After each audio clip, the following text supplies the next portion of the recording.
My fusion system. Fusing 1,000 chickens at the start. Chapters 226 to 240. Chapter 226. Come at me if you want anything. Moriarty shook the rat's head. He had a slight headache. As he had the body of a platinum-tier magical beast, a fall from a great height had little effect on him. The stares of the experts from all directions gave him a headache. He believed that everything he did was quite covert, even when he was eating the tree bark. He did not use any magic to make a noise. He had no idea how Watson had found him.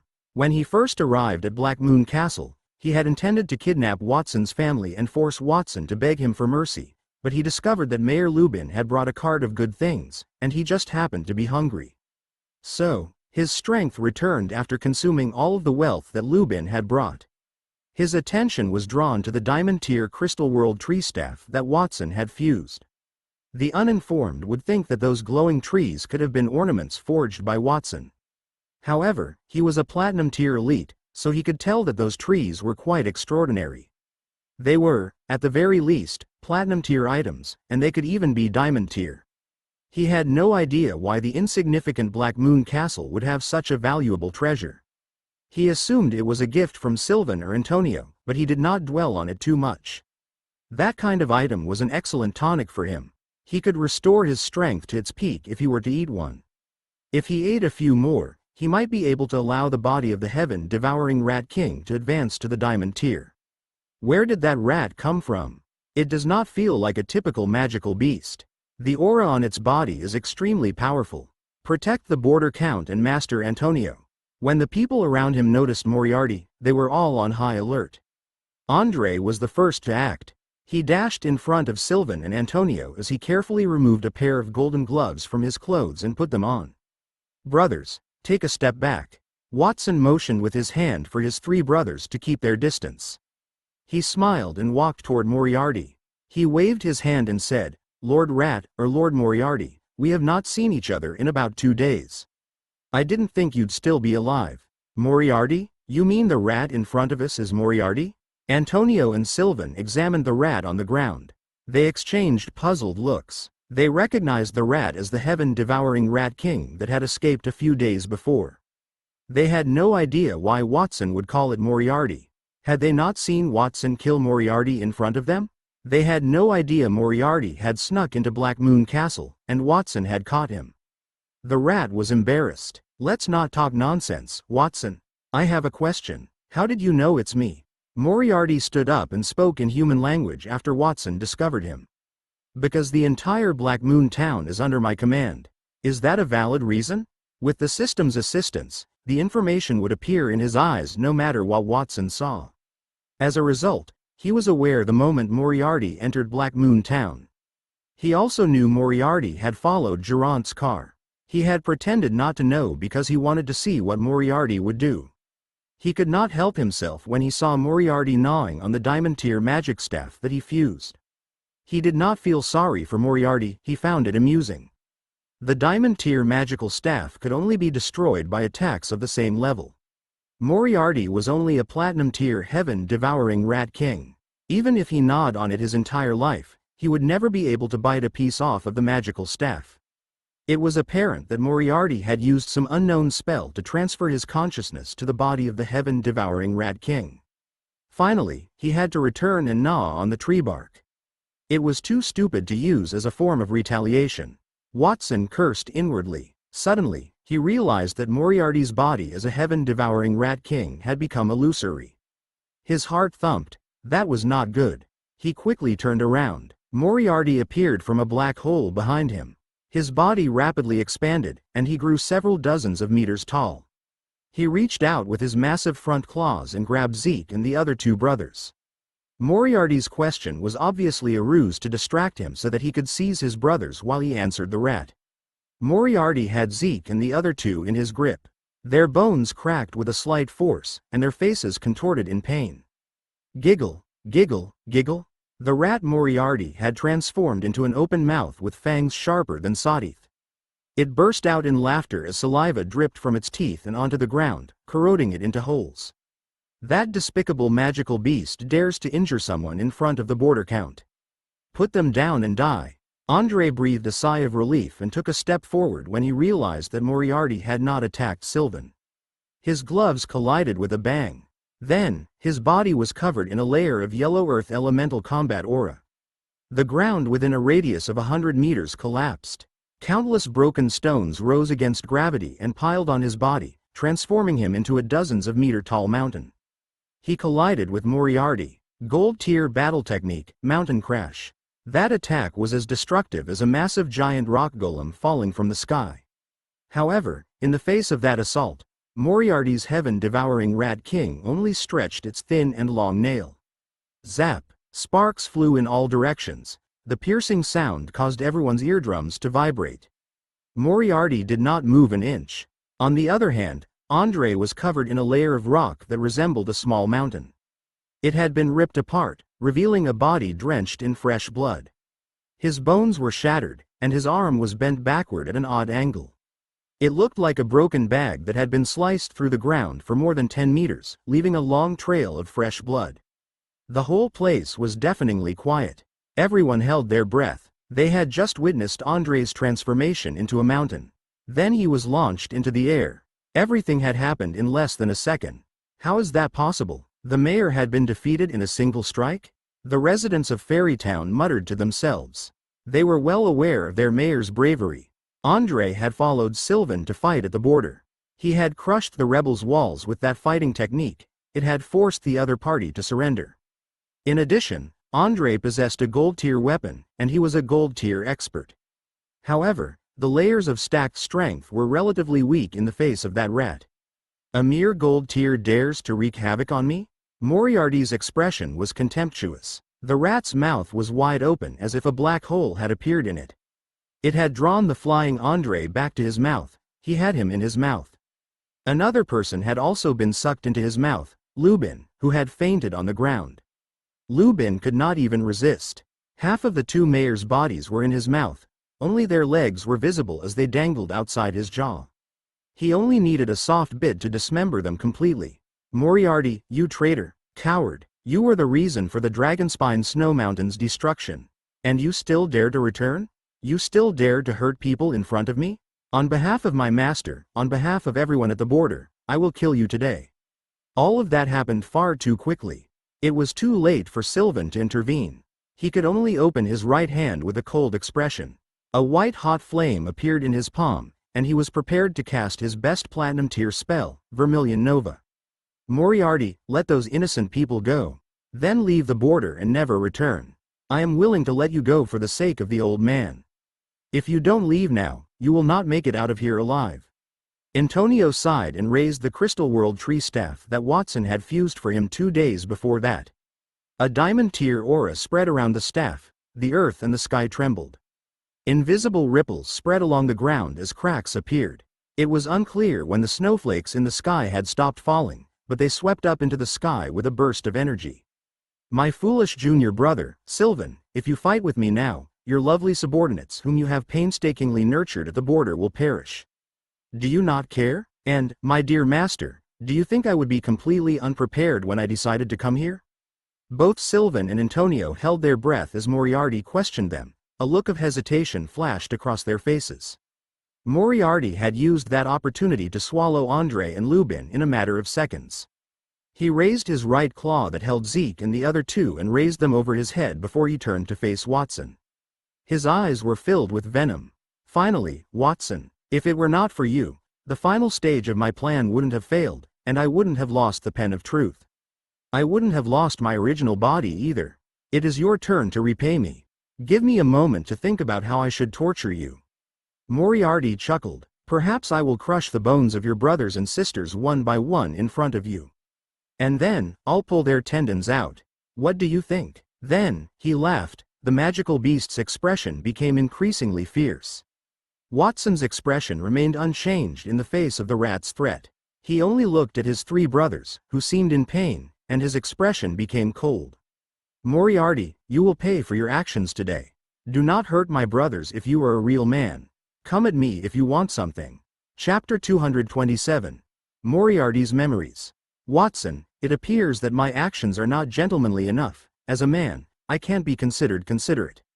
You are right. I should go after you and let your brothers go. Moriarty nodded as if he was serious when he heard Watson's words. His rat claw pushed Zeke and the other two forward before he abruptly retracted them halfway through. He grabbed harder with a grimace. Do you think I will say that? Idiot, I am here to take revenge on you, not play games like a duel with you. I am going to kill your brothers in front of you. What can you do about it?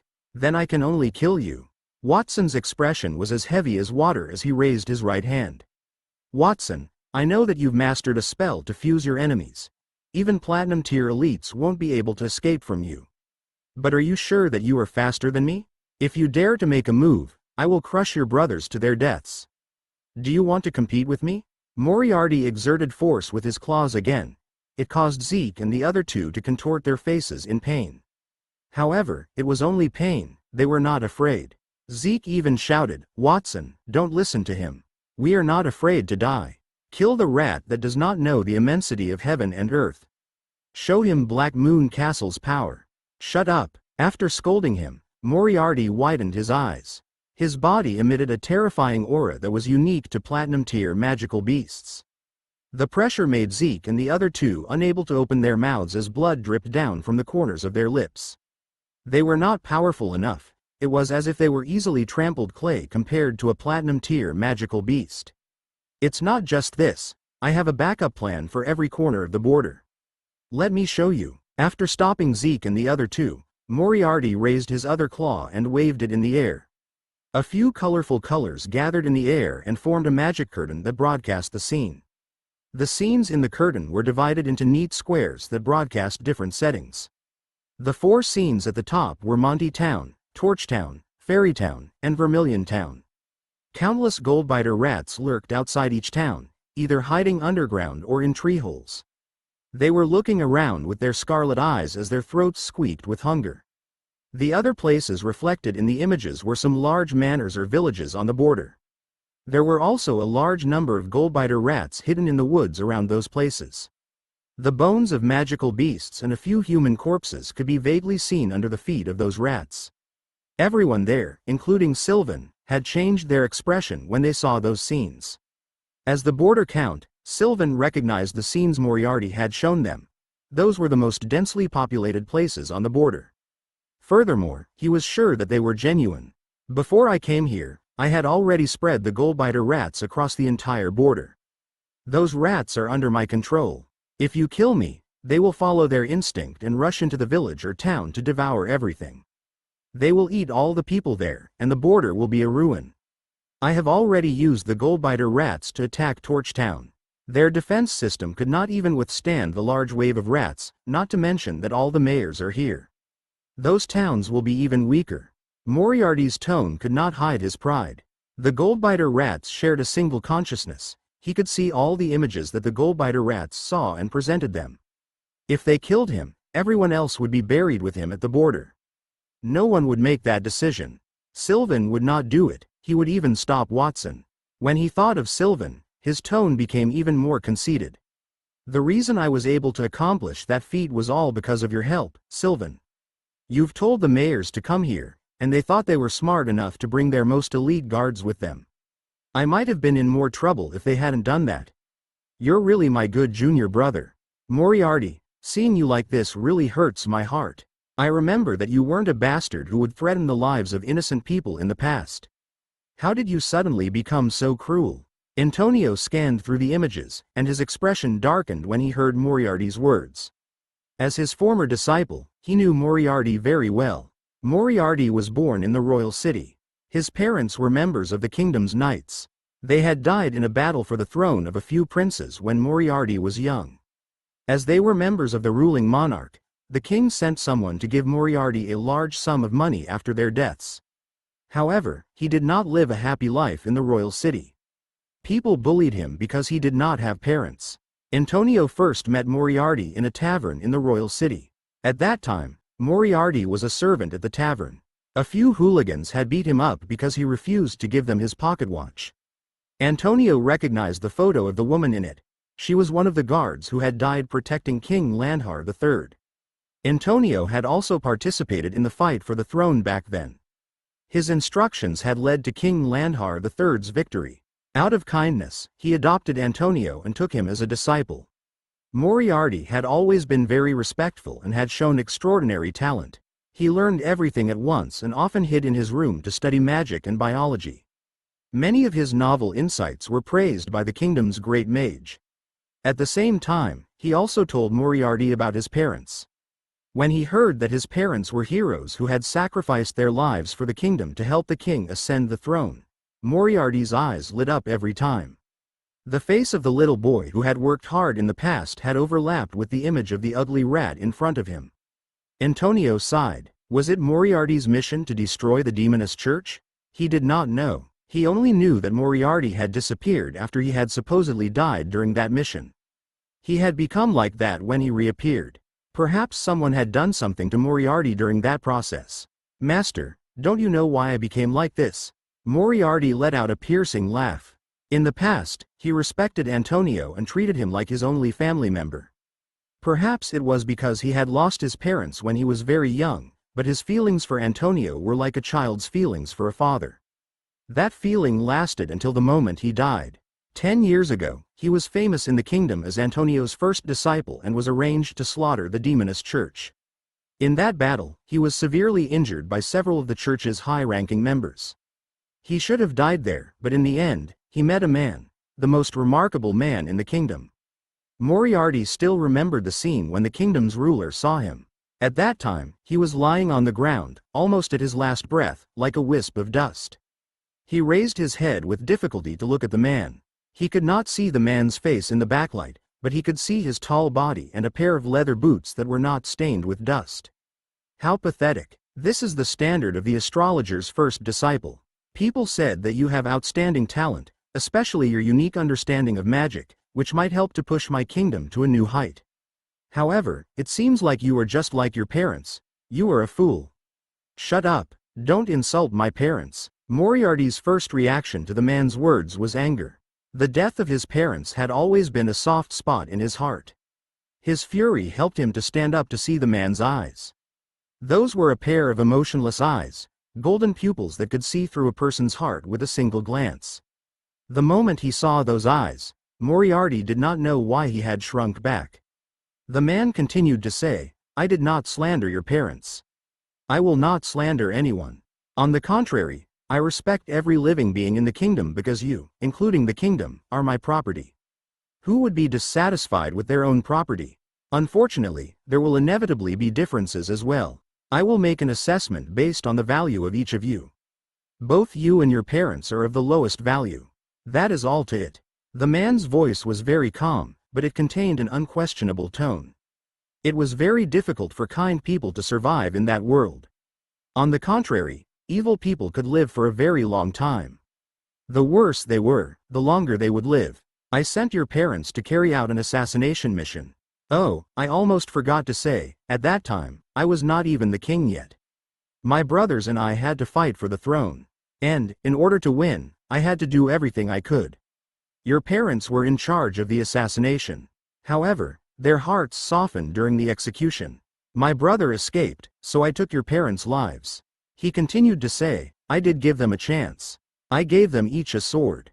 If they could kill me, then they could live. However, they chose to kill themselves. If they could only kill my brother or even me, they would not be in this situation. However, they were not cruel enough, so I had to kill them. It doesn't seem like you know about this story. But Antonio knew this. Did he not tell you? That's right, he is also very soft-hearted.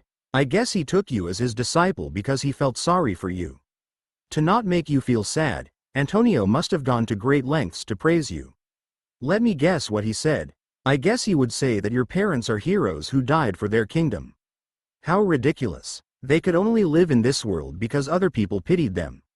They would rather hurt themselves than hurt others. Don't you think they are useless fools? Chapter 228. Press into the ground.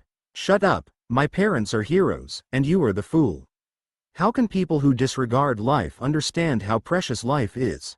I did not expect the kingdom's ruler to be such a cold-blooded person. If I can stand up, I will definitely kill you. Moriarty screamed at the top of his lungs. However, the man's eyes, sharper than a razor-sharp sword, kept staring at him. He did not move, but he did question him. You deny it, but you already know in your heart that what I was right. I'm not saying those things to belittle you. I just feel that you can still be valuable. What do you think? Do you want to get rid of the lies and let me show you the actual appearance of this world? Of course, you can also choose to prove your words to me after I save you. Love, integrity, sincerity, and so on could be the true meaning of life. You can even take revenge on me. Nothing will change as long as you are lying here, half dead. If you've thought it through, then grab my hand. The man extended his hand to Moriarty. After a moment of hesitation, Moriarty grabbed his hand. The memory came to an abrupt end.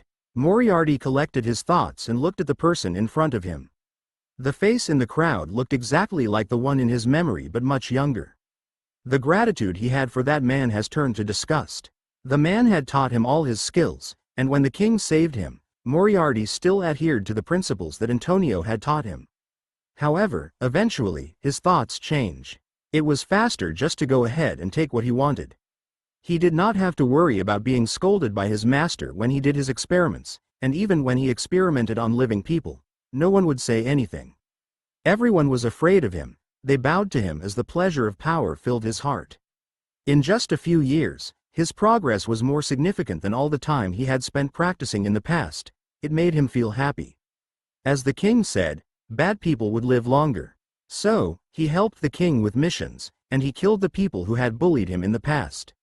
He broke their necks and tasted their fear. The tremble in his heart woke him up. The etiquette and morals that Antonio had taught him in the past were all bullshit. Humility would only lead to bullies. Only toughness could rule over everything. He wanted to be an evil person, the worst kind. As he shouted in his heart, Moriarty glanced away from Antonio and turned his attention toward Watson. Kid, give me the pen of truth. If I give you the pen of truth, will you let my brothers go? Watson asked after a moment of silence.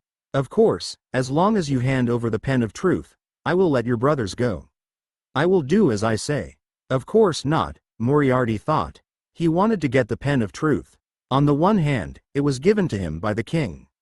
If he were to lose it, he would be punished. On the other hand, he wanted the pen of truth to play a small game. Pen of truth, come here. Watson shouted at the empty place. With a whoosh, a red stream of light streaked across the sky and landed in front of him. It revealed the appearance of the pen of truth and wrote red words in the air. My respected master, did you call me? Yes, that rat wants to borrow you.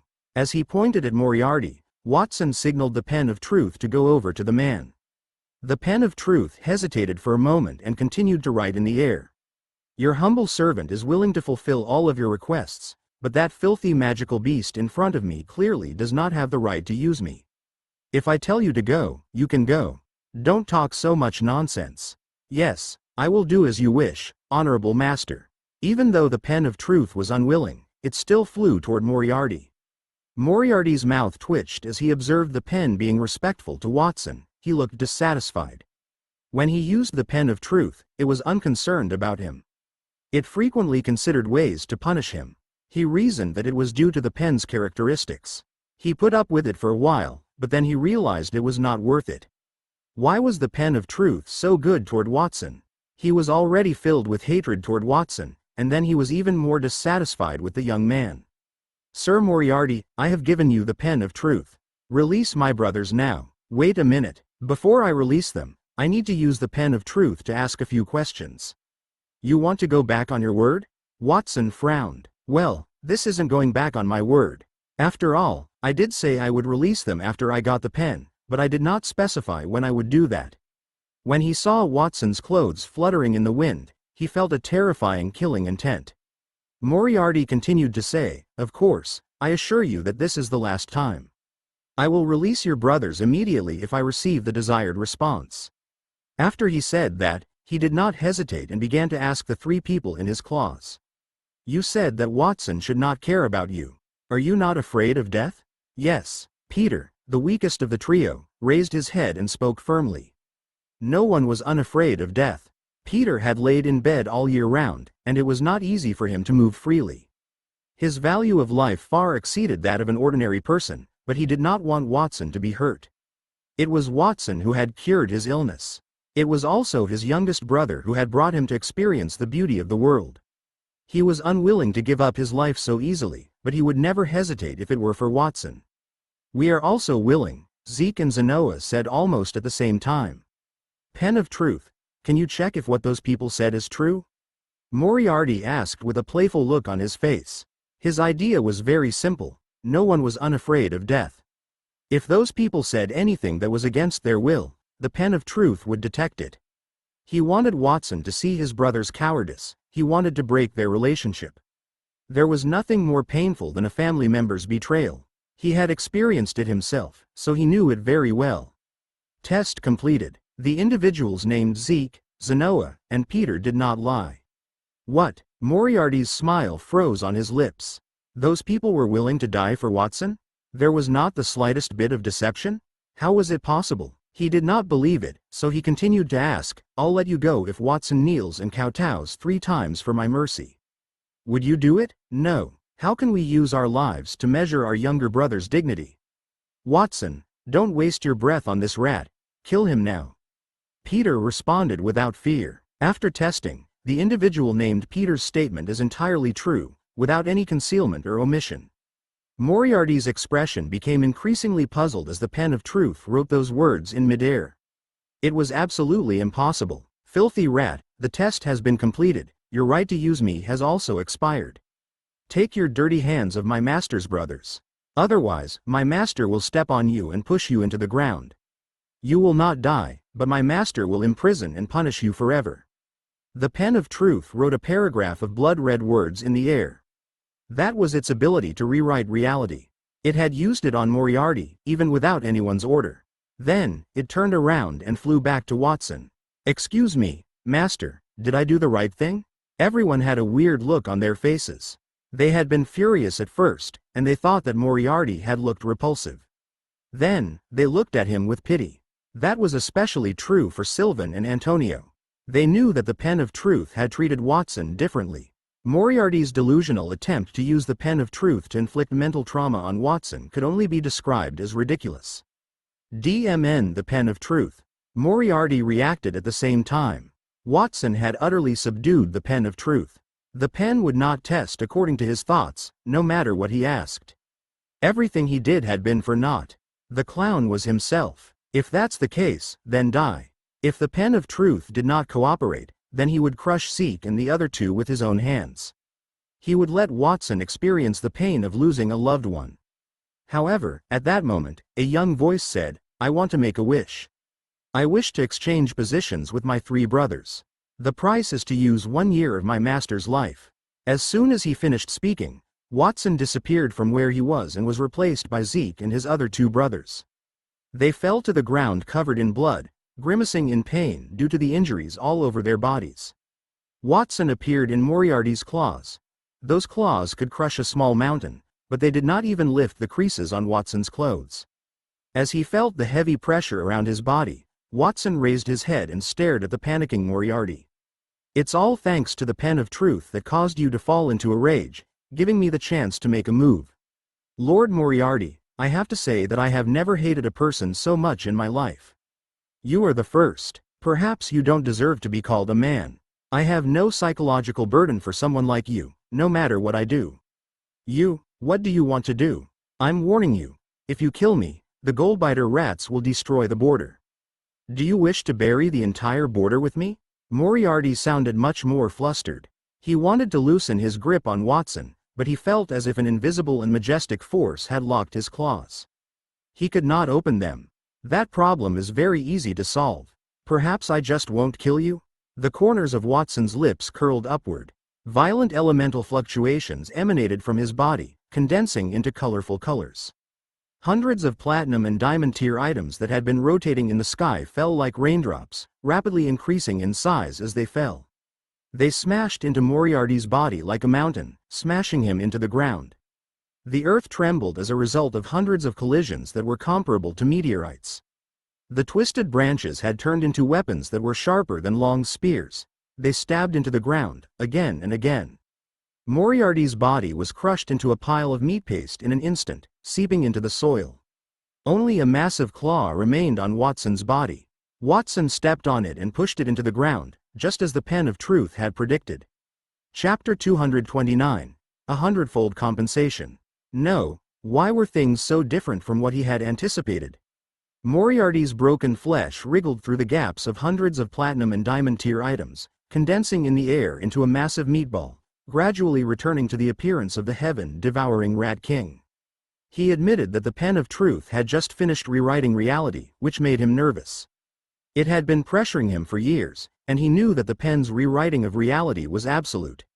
He was distracted for a moment, and that had allowed Watson to take Zeke and the others away.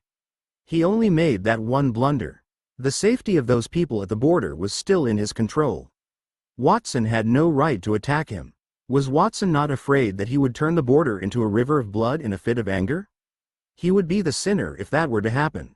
I am not sure what you are thinking, but your threats are completely ineffective. I only care about my family and friends. What does what happens at the border have to do with me? As if sensing Moriarty's doubt, a 100-meter-wide chaotic combat aura domain appeared beneath Watson's feet, destroying half of the rat's claw that was holding him. Watson raised his head after wiping the dust off his body. His tender face was tinged with frost. You've committed a crime. Don't you think it is absurd to punish me for your mistake? Moriarty opened his mouse mouth to say something, but Watson had already stretched a finger toward him and released the ability that was unique to platinum-tier mages, the strictly enforced words. Kneel. Moriarty's two thick hind claws trembled with a plop. He could not help but kneel on the ground, digging two deep pits into it. He had a panicked expression on his face. His body was a platinum-tier magical beast. Watson did not cast any spells. He simply used his words to give him the illusion that it was difficult to resist. Watson's strength had increased significantly over the past 2 days. How could a person's strength increase so rapidly? An evil person, according to the king's words, could live longer. He admitted that the king's words had also changed him for the worse. Why was he still treated in that manner? Was he not evil enough? He turned his head to ask Sylvan for assistance. How much longer do you want to see this, Sylvan, my good junior brother? If I die now, at least half of the border's population will perish. Can you bear such a crime when the king blames you? If you can't take it any longer, please assist me in stopping Watson. I am not going to get involved in this, Moriarty. I don't want the border to be destroyed if I can help it. How can you guarantee that the border will be safe even after I help you? Moriarty's words did not enchant Sylvan, who shook his head instead. Of course, he was not a moron, he was the border count. He had a strained relationship with the king. Even if Moriarty did not use goldbiter rats to destroy the border, the king would devise other means to do that. A compromise with Moriarty would not improve the situation. On the contrary, it would put him in the opposite direction of Watson. After seeing Watson's methods, Sylvan realized that even if everyone on the border had died, his power would only grow as long as he had Watson. Watson could easily defeat thousands of troops on his own. Master Antonio, I know that I am in the wrong. Everything I had done before this was instructed by the king, and I deeply regret that. Please help me. Moriarty panicked when he saw Sylvan ignore his threat and could only beg Antonio for mercy. Moriarty, if you truly repent and reveal the truth about His Majesty the King's conspiracy, perhaps I can persuade Watson to let you go for the sake of history. Antonio sighed. His expression seemed irritable. I will tell you now. I will tell you now. Moriarty sputtered. Just as he was about to say something else, a tender fist appeared in front of him. It quickly magnified and slammed into his face with ferocity. The rat's head exploded with a swoosh, revealing a bloodied neck. His body slammed into the ground, forming a deep pit in the process. Watson stood in front of Moriarty, who had fallen to the ground. He wiped the blood from his fist and said indifferently, "That punch was for my brothers." Be starred. Master Antonio said he would let me off the hook, so why did you still attack me? Do you really want to know what the king said to me? Moriarty screamed as the lost head grew back. Bang! Another punch was thrown in response. Watson's punch pushed the chaotic domain he had just unleashed directly onto Moriarty's body, crushing half of him into a bloody mist. His bones were crushed by the chaotic combat aura that filled the air. Master forgave you, but not me. That punch was for the people who suffer every year as a result of the magical beasts you released every winter. Watson did not stop after that punch. Under his feet, the domain shifted from the chaotic domain to the light domain. It was another punch. A swarm of light-colored swords flew toward Moriarty's body, severing it. Then, with a third punch, the domain beneath Watson's feet shifted once more. It had devolved into a dark domain. Moriarty's scattered flesh was swallowed by the black shade, which had transformed into a large jaw. It was like a storm of punches, one after the other. Every punch Watson threw became a law of domain, and the heavy aura landed on Moriarty's body, shattering it into pieces. That power created a 100-meter-long ravine on the ground. Bang, bang, bang. The earth-shattering sound echoed throughout Black Moon Town. I am saving this punch for my master. My master has been put in a difficult position as a result of what you have done. This punch is for the border count and the citizens at the border who are about to perish. And this punch is for the 2 mayors you have eaten. As for that last punch, it is for me. You have made me feel sick. A beast like you has no right to exist in this world. Moriarty's body was crushed in front of Watson after countless punches, and his rotten flesh turned into blood. The blood had turned into a bloody mist, which was scattered by the blast from his punches. That several-minute-long battle could no longer be called a battle but rather a form of execution. After squeezing the last drop of blood from Moriarty's body, Watson turned around and walked toward his 3 brothers and said, "Brothers, are you okay?" "Do not worry, Watson. We are fine. You did an excellent job." Zeke and the other 2 grimaced as they stood up and gave Watson the thumbs up. Their blood boiled after witnessing Watson ripping Moriarty's body apart with his fist. His fists had collided with the flesh before they were blown into pieces. There was no other way to kill such a man. The situation is not yet resolved. I am going to make Moriarty pay 10 to 100-fold for what he did to my brothers. Watson's tone was calm, but his cruelty made people shudder. Watson turned to face Antonio. "Master, I don't know how to heal. Please assist my brothers in their recovery." Antonio moved his lips as if he wanted to say something. Finally, he sighed and said, "I understand." Watson walked to where Moriarty's body had vanished and twisted the wish for the world ring on his finger after he had dealt with his brothers. "I would like to make a wish to assist Moriarty in his recovery. The price is 1 year of my master's life. He was a man who kept his word. He had purposefully left parts of the heaven-devouring Rat King on the ground when he killed Moriarty. He intended to use those parts to resurrect Moriarty and subject him to the agony of being killed numerous times. Only then would he be able to let go of his rage." "Hey," Antonio, who stood at the side, looked as if he wanted to say something again. He was about to say it when he realized he could not. He had depleted his lifespan by producing a large number of platinum and diamond tier items, and he was too frail. However, Watson still wasted his lifespan. Was he not afraid that he would die? He would lose a good master to torture Moriarty. No matter how he looked at it, it was not a good deal. Did Watson forget about that because he was too angry? When he saw Watson's furious expression, his heart trembled inexplicably, and he dared not speak. Chapter 230. The qualifications to become a king. Moriarty's body was reassembled according to Watson's wish. Moriarty's fur was dull, and several of his wounds had yet to heal when he was reassembled. The heaven-devouring Rat King did not have an extraordinary ability to heal. He could recover no matter what kind of hurt he received, but there was a limit, and Watson's attacks had definitely extended beyond his boundaries. Furthermore, his mental afflictions were more severe than his physical disabilities. "Kill me, Watson. I have already given the Goldbiter rats the go-ahead. Those cities must have been demolished by now. You must bear the sins of those who died for the rest of your life.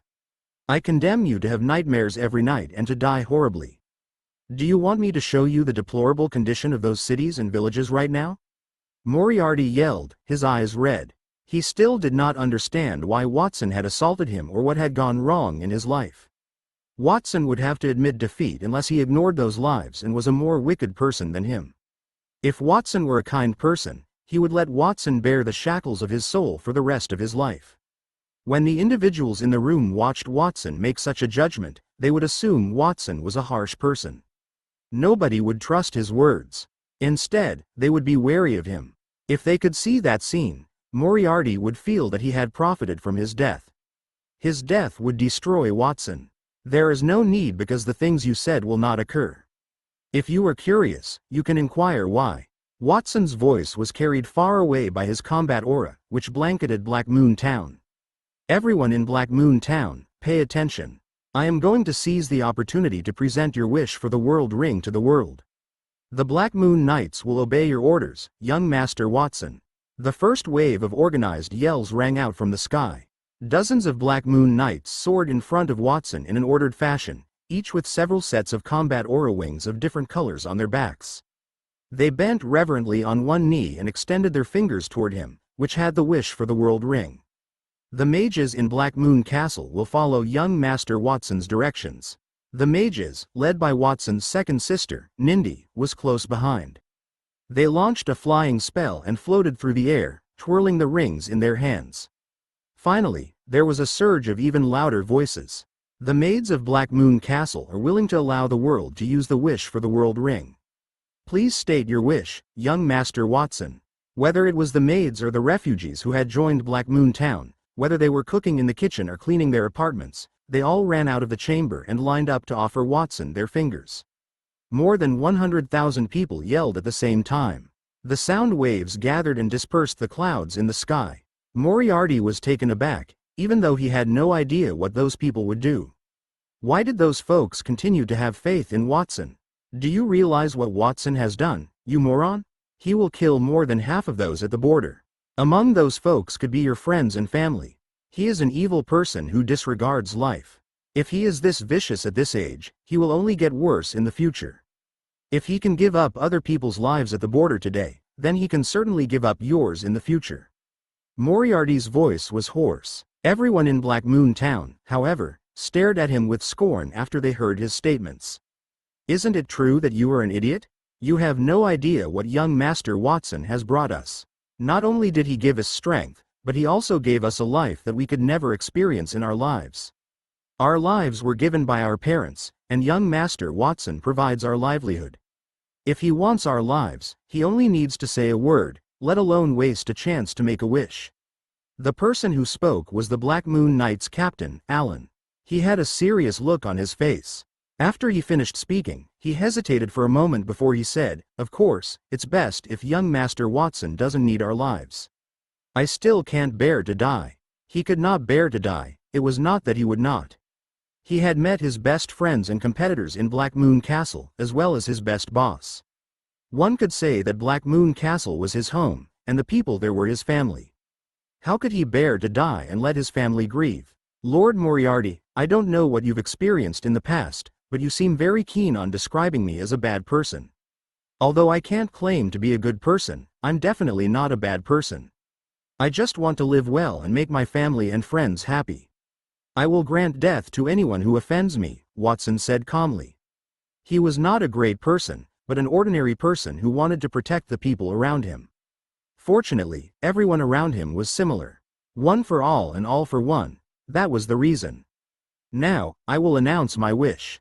I want to move all the Goldbiter rats across the border to Black Moon Town. The price is to use 1 year of my life. There was a limit to a single wish made on the world ring. One could not make a wish that exceeded the diamond tier. However, what if everyone made a wish together? He did not use Antonio's life as the price. Instead, he used his own. It was not as if he did not know that Antonio's condition was not suitable for him to use his life.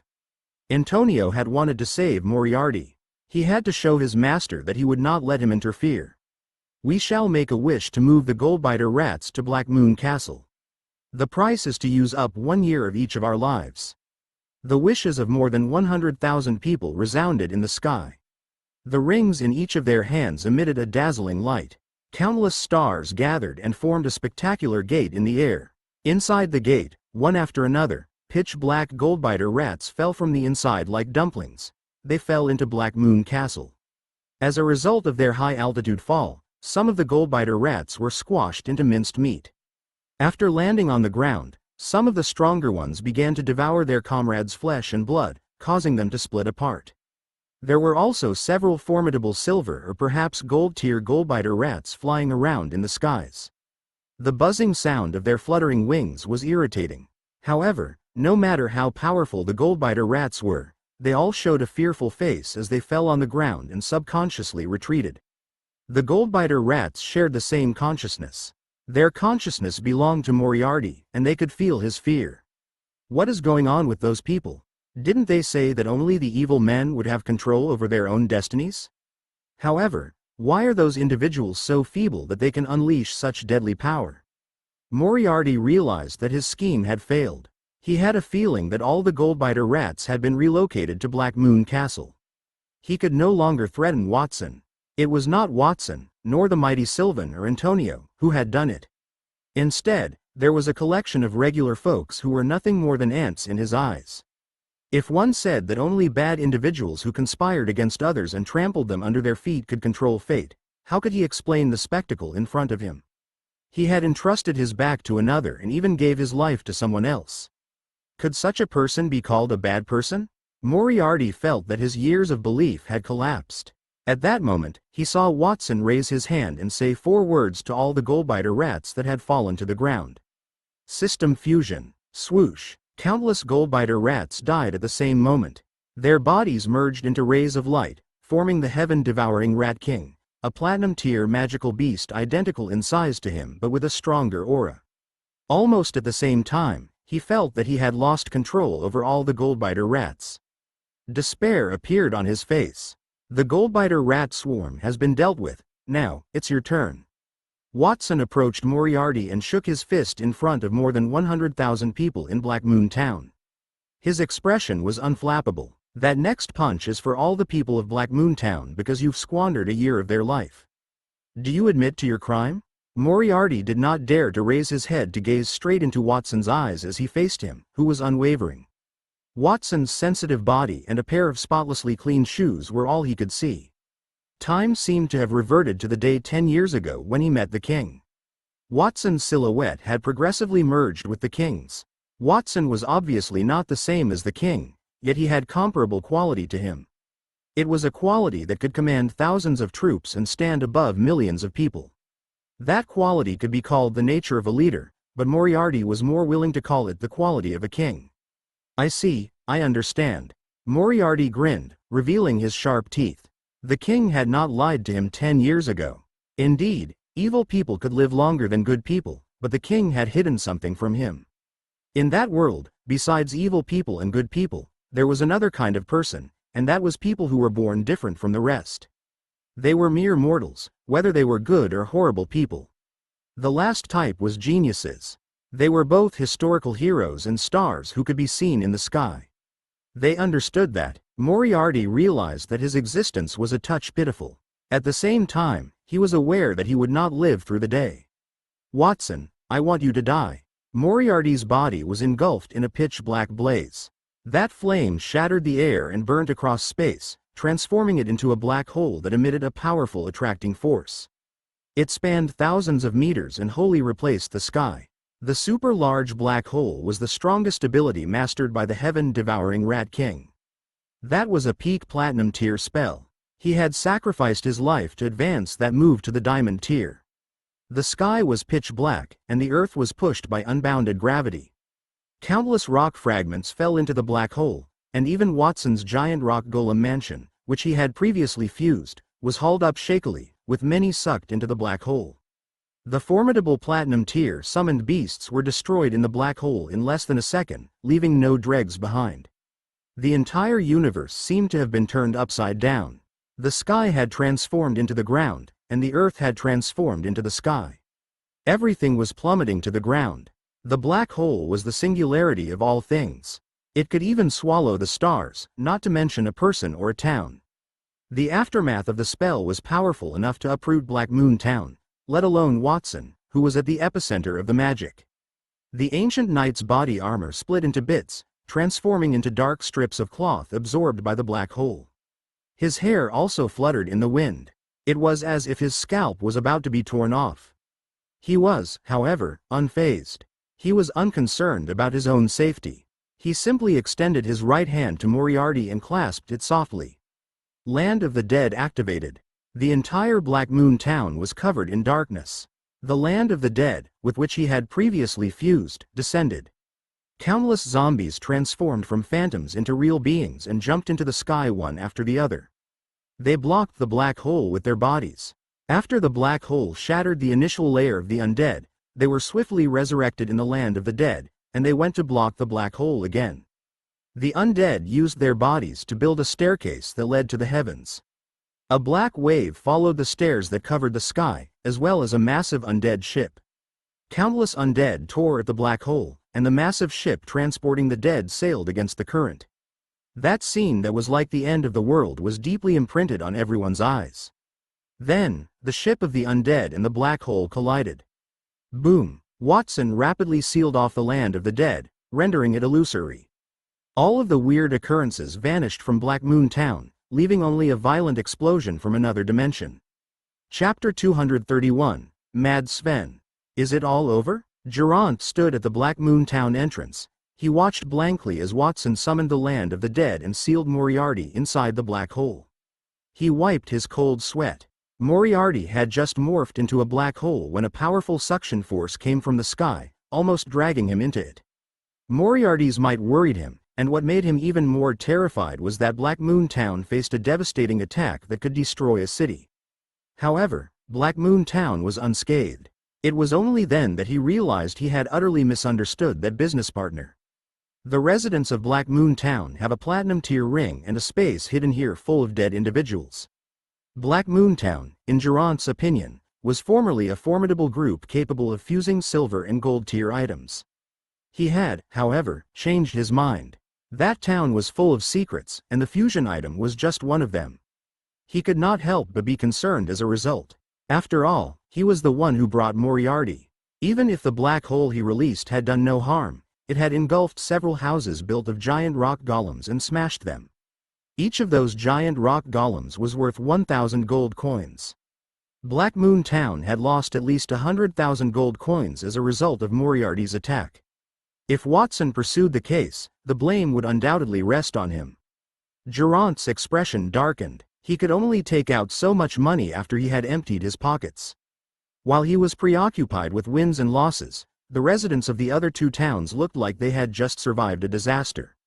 They panted and stroked their chests. That magical beast is far too strong. It is at least platinum tier.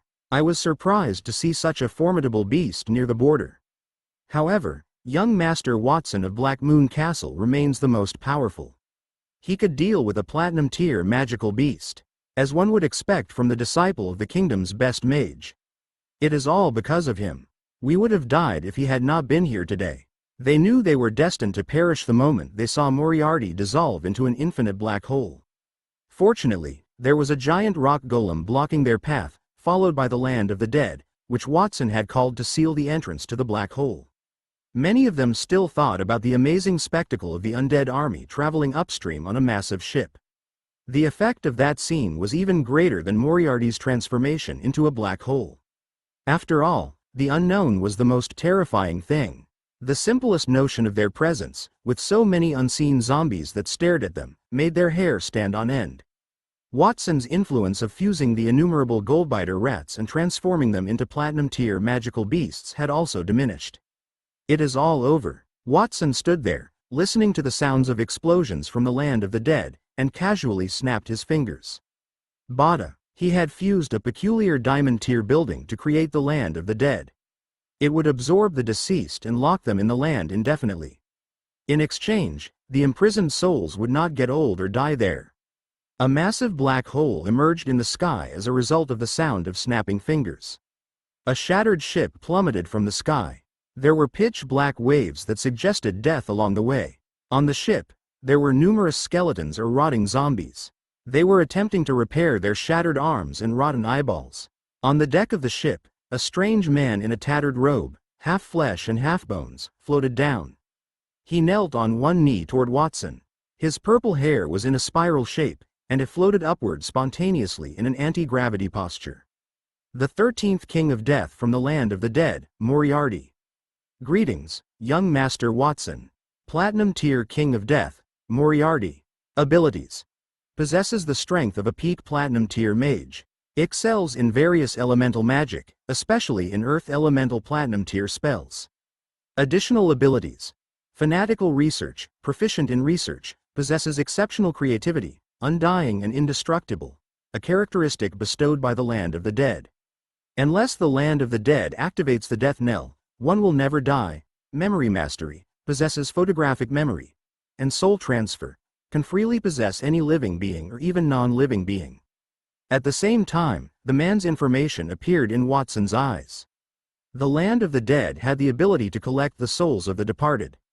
Moriarty had died in the Land of the Dead, so he had become Watson's servant. Moriarty was about to die, and his soul would have been imprisoned forever.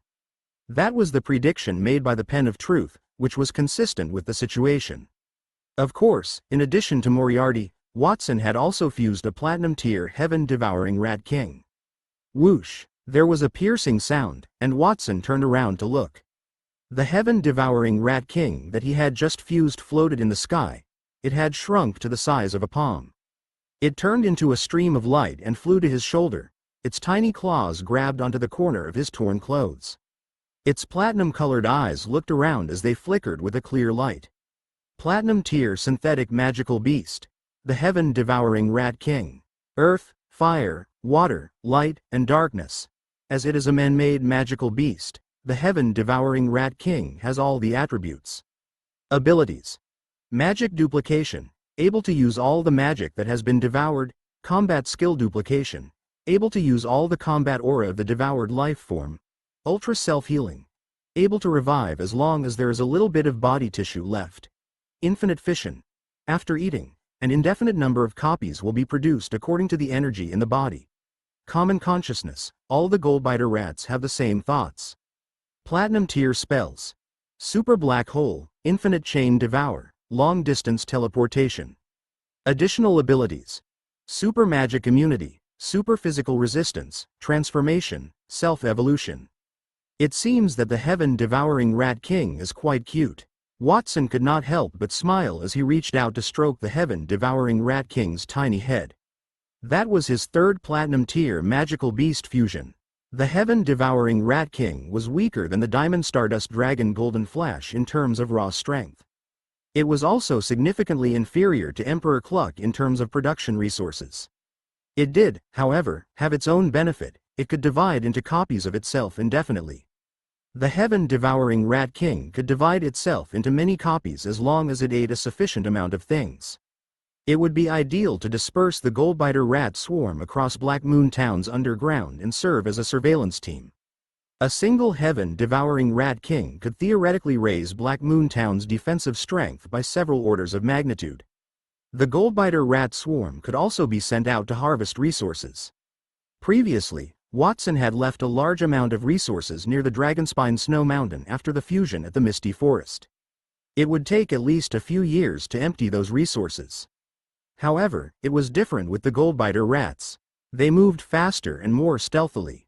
Watson turned his head and gestured at Moriarty, exclaiming, "Get up."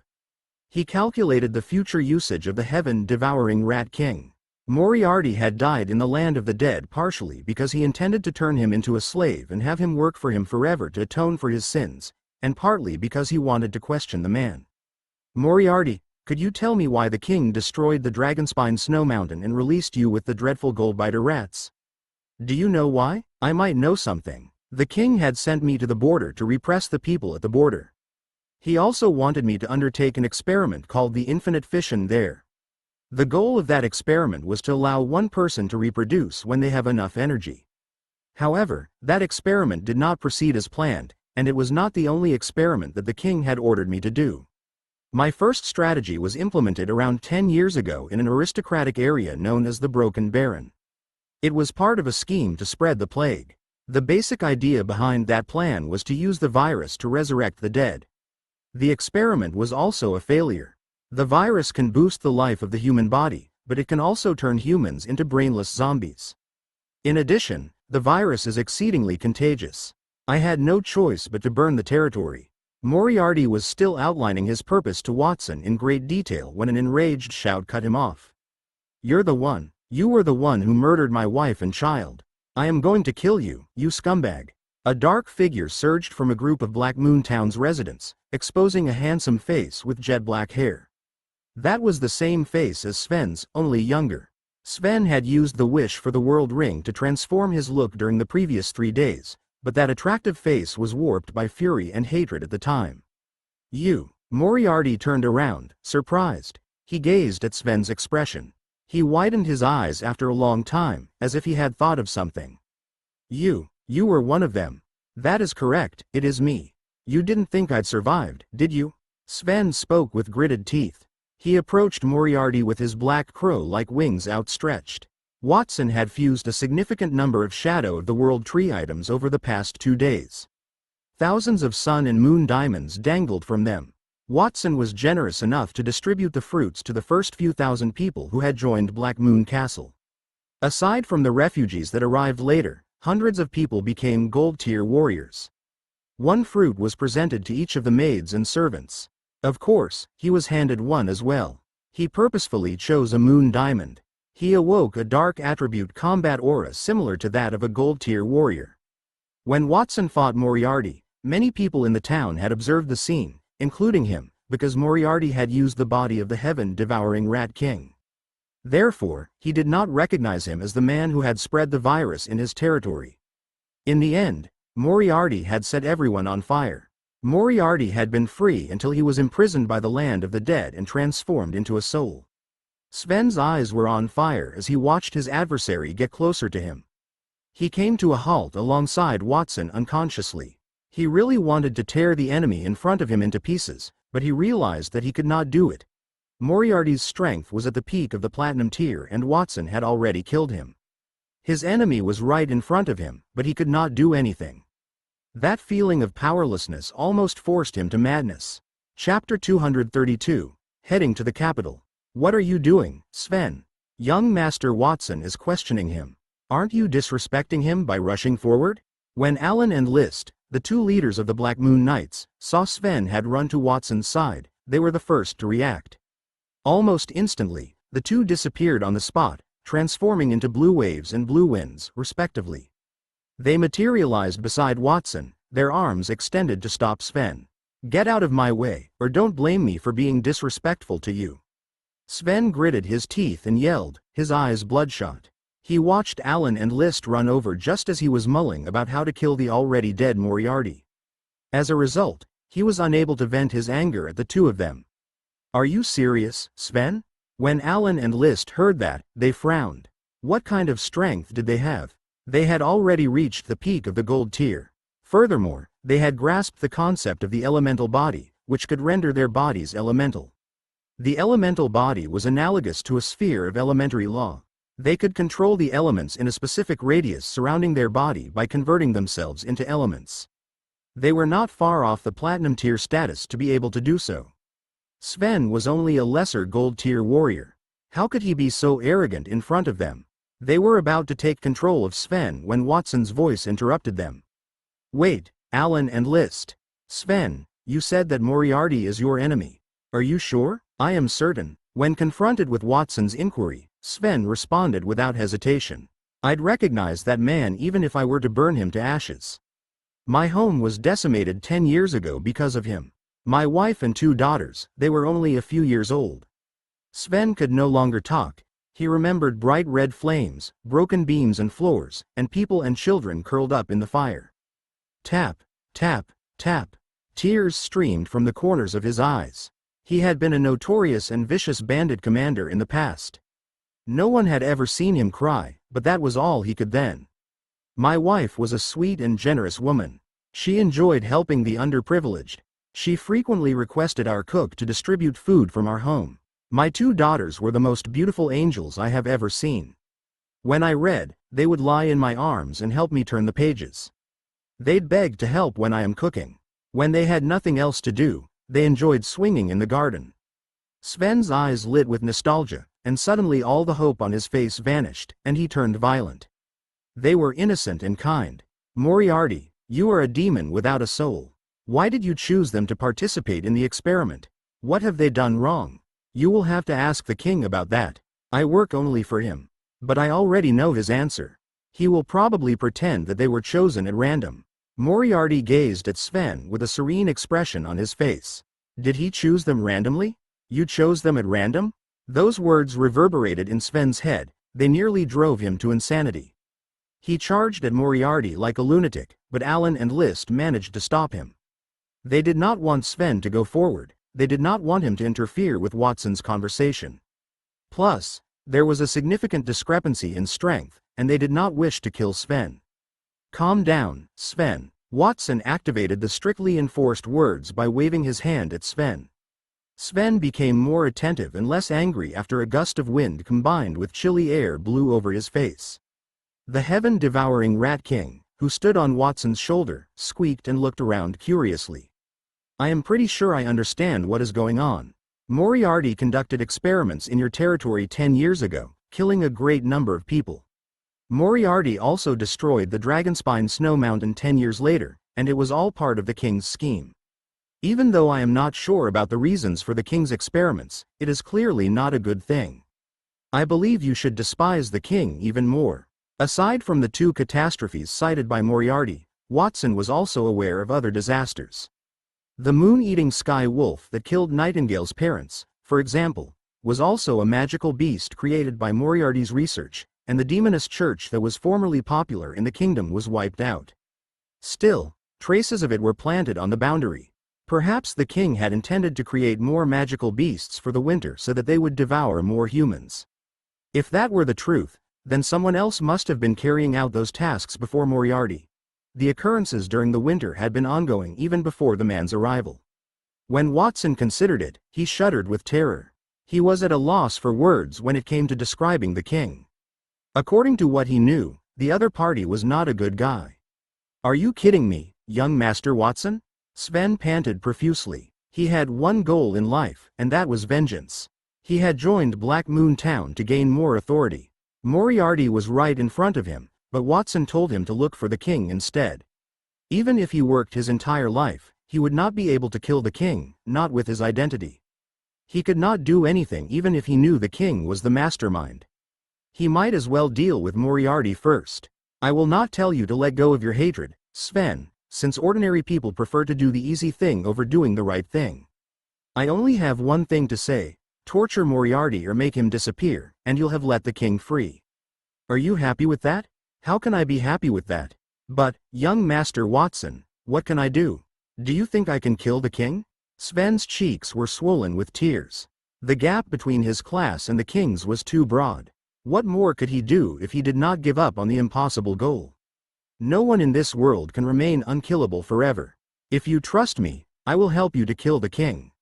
Watson maintained a calm demeanor, but what he said stunned many around him, especially Geraint and the people from the other towns. They looked sour. Watson's statements were a kind of defiance. They could not possibly listen to such words.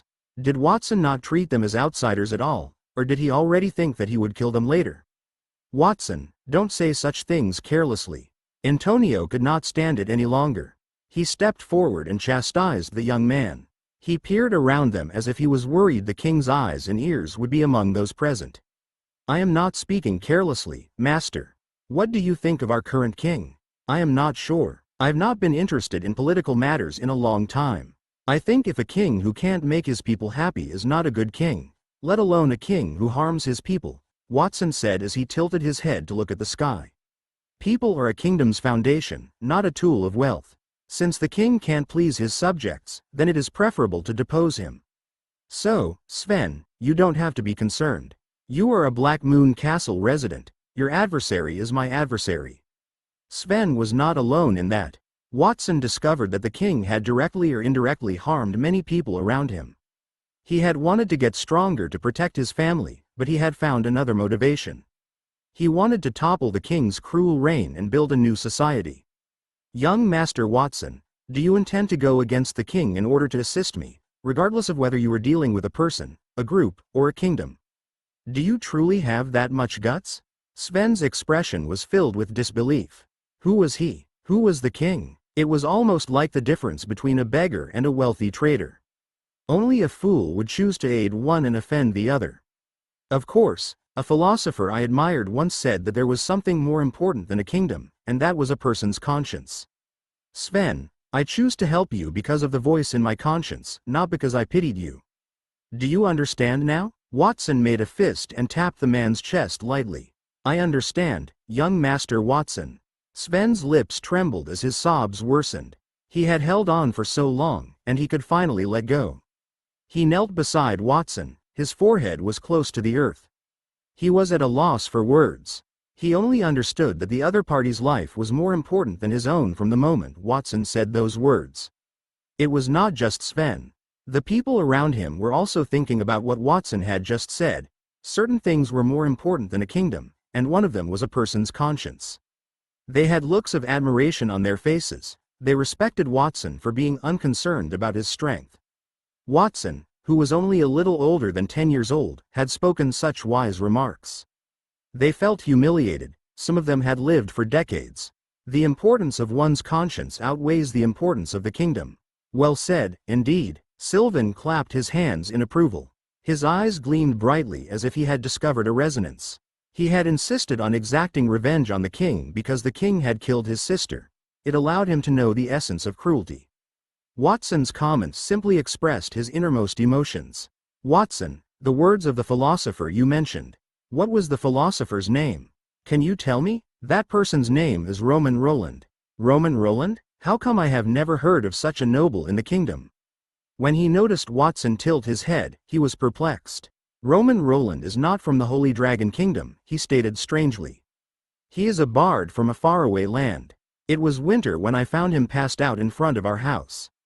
I offered him a bowl of water, and when he awoke, he said that to me. Really? Sylvan did not seem to trust him, but Watson nodded firmly and said, yes. He noticed that Zeke, Zenoa, and Peter were looking at him curiously from the corner of his eyes, and his face was a little hot. Roman Roland was a philosopher he knew in his previous life, not in his new life. He had accidentally spilled the beans when he wanted to soothe Sven, and to avoid embarrassment, he had to shift the subject. I've made a decision. When winter ends, I will go to the royal city. Before I do that, I will stabilize the border. The key is to sign a contract with the 4 mayors. Speaking of which, Moriarty has just swallowed 2 mayors, so this is not going to be simple. Watson attempted to reach the land of the dead after killing Moriarty, but he could not locate the 2 mayors. It was a little odd. As long as the souls died nearby, they would be absorbed into the land of the dead. He could not find them as the 2 mayors did not perish. Moriarty, it seems like the 2 mayors you devoured did not die. Yes, it is just as young Master Watson suspected. I stored them in the extra-dimensional belly when I was the heaven-devouring Rat King. They are safe and sound, Moriarty responded modestly. He had devoured the 2 persons to threaten them. He intended to savor them after the conflict was over. Who would have guessed Watson would defeat him without any explanation? He had died before he could devour them. I remember their spatial coordinates. I can retrieve them immediately if you would like to see them, young Master Watson. Chapter 233. He fainted 3 times. Lubin slowly opened his eyes, a throbbing headache in his brain. A room packed with a noble's aura welcomed his eyes. He was sprawled out on a wide, comfortable, snow-white bed. The walls around him were decorated, and the faint sunshine streamed in through the 2 enormous French windows. Where am I? Lubin sprang from his bed, muttering to himself. He ached all over. The last thing he remembered was asking Watson if he were a thief. Finally, something happened, leading him to pass out from exhaustion. Lubin pushed through the entrance and found himself in a palace-shaped structure encircled by stone walls that sparkled with a platinum luster, with a staircase formed of rock that extended from the palace entrance to the ground. There were nearly hundreds of palaces outside the building he was in that reminded him of home. He paused for a bit before recalling that familiar sensation. When he first arrived in Black Moon Town, he noticed a moving wall. He knew that the wall was transformed from a lava golem. Then, he realized that it was the same as the castle. His knees nearly buckled when he realized that, and he nearly tumbled down the stairs. He flinched as he knew he was walking on a scary platinum tier-summoned creature. If that palace shook, it could toss him against the wall and crush him to death. Then, he noticed the same building opposite him. Andre, the mayor of Fairytown, walked out from behind closed doors. It looked like he had a headache. He was rubbing the space between his brows. Andrei was taken aback when he saw him. Lubin, why are you here? Aren't I dead? Why'd I see you? Are you dead too? Dead? Why did Andrei claim to be dead? What happened to Black Moon Castle while he was unconscious? Lubin was about to ask when he suddenly heard a man's voice from beneath their feet. My lords, you've finally woken up. I'm a servant of Black Moon Town. Master Watson has arranged for me to guard this place. I am to take you to visit him once you have awakened. Please, my lords, follow me. The one who spoke was a handsome young man in a black robe with a crescent moon engraved on the chest and back of the robe. He smiled modestly as he motioned for them to follow him. That servant exuded the powerful aura of a gold-tier warrior. A gold-tier servant? The corners of Lubin's eyes twitched. He felt even more shocked than when he found out that the building was a platinum-tier giant. A gold-tier elite in Torchtown would be a hero in control of a territory. Even he had to be polite to such an elite. However, it seemed like that man was only a servant in Black Moon Town. He looked at the servant again, realizing that the other party had a ring with flowing starlight on his index finger. It was the same as the 10 rings on Watson's hands. The young man had said that the 10 rings were platinum-tier items, but he did not believe him. It seemed like he had no choice but believed it then. He also heard Sylvan speak to Watson about the diamond-tier magical staff. It seemed that Watson was able to forge a diamond-tier weapon, and that was why he fainted. When he first arrived, he did not care about Black Moon Town, but he changed his mind. They were unfathomable. He was uncertain, and he did not want to stand on a platinum-tier giant for a long time. He could only walk down the stairs quickly and came before the servant.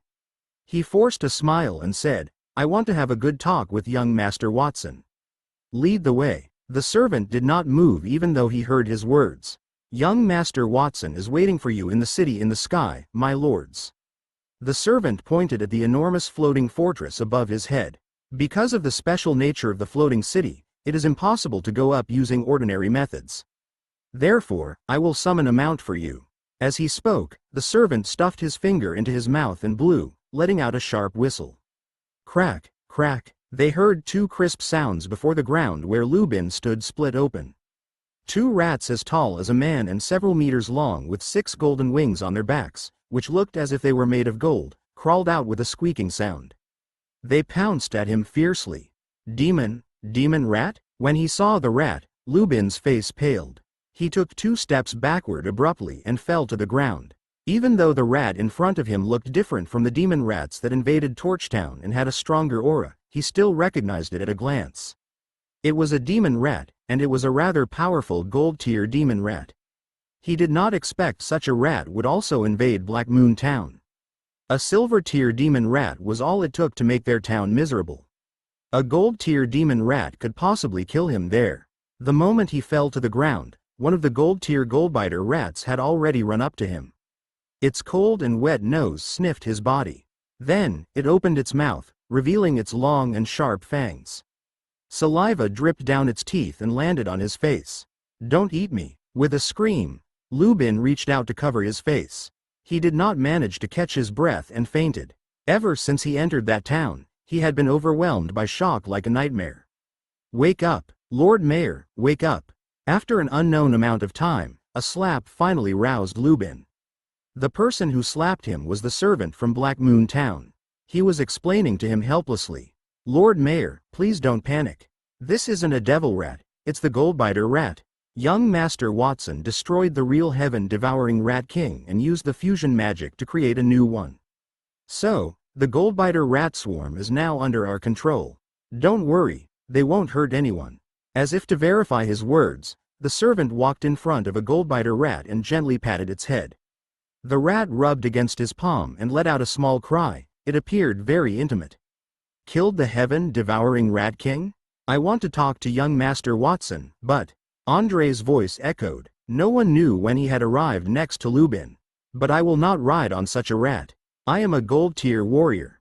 If I want to fly toward the sky, I can do it myself. He should have died, but he did not die. Someone must have rescued him.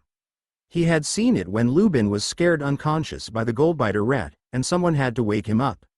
It was disgraceful for a dignified mayor to be frightened by a magical beast. However, he did not show any contempt because he knew that the goldbiter rats were very dangerous. He watched the gold-tier goldbiter rat in front of him vigilantly. A hint of fear appeared in his eyes. Before he fainted, his bones had been shattered by a platinum-tier goldbiter rat.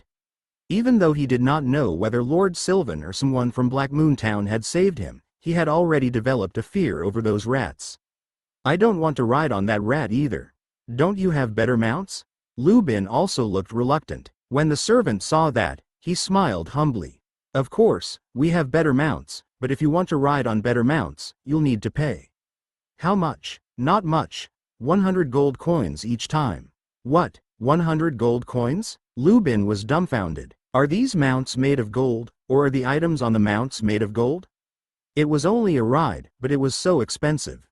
Perhaps Black Moon Town wanted to take revenge on him for pointing out the bandits, or maybe he was a sucker.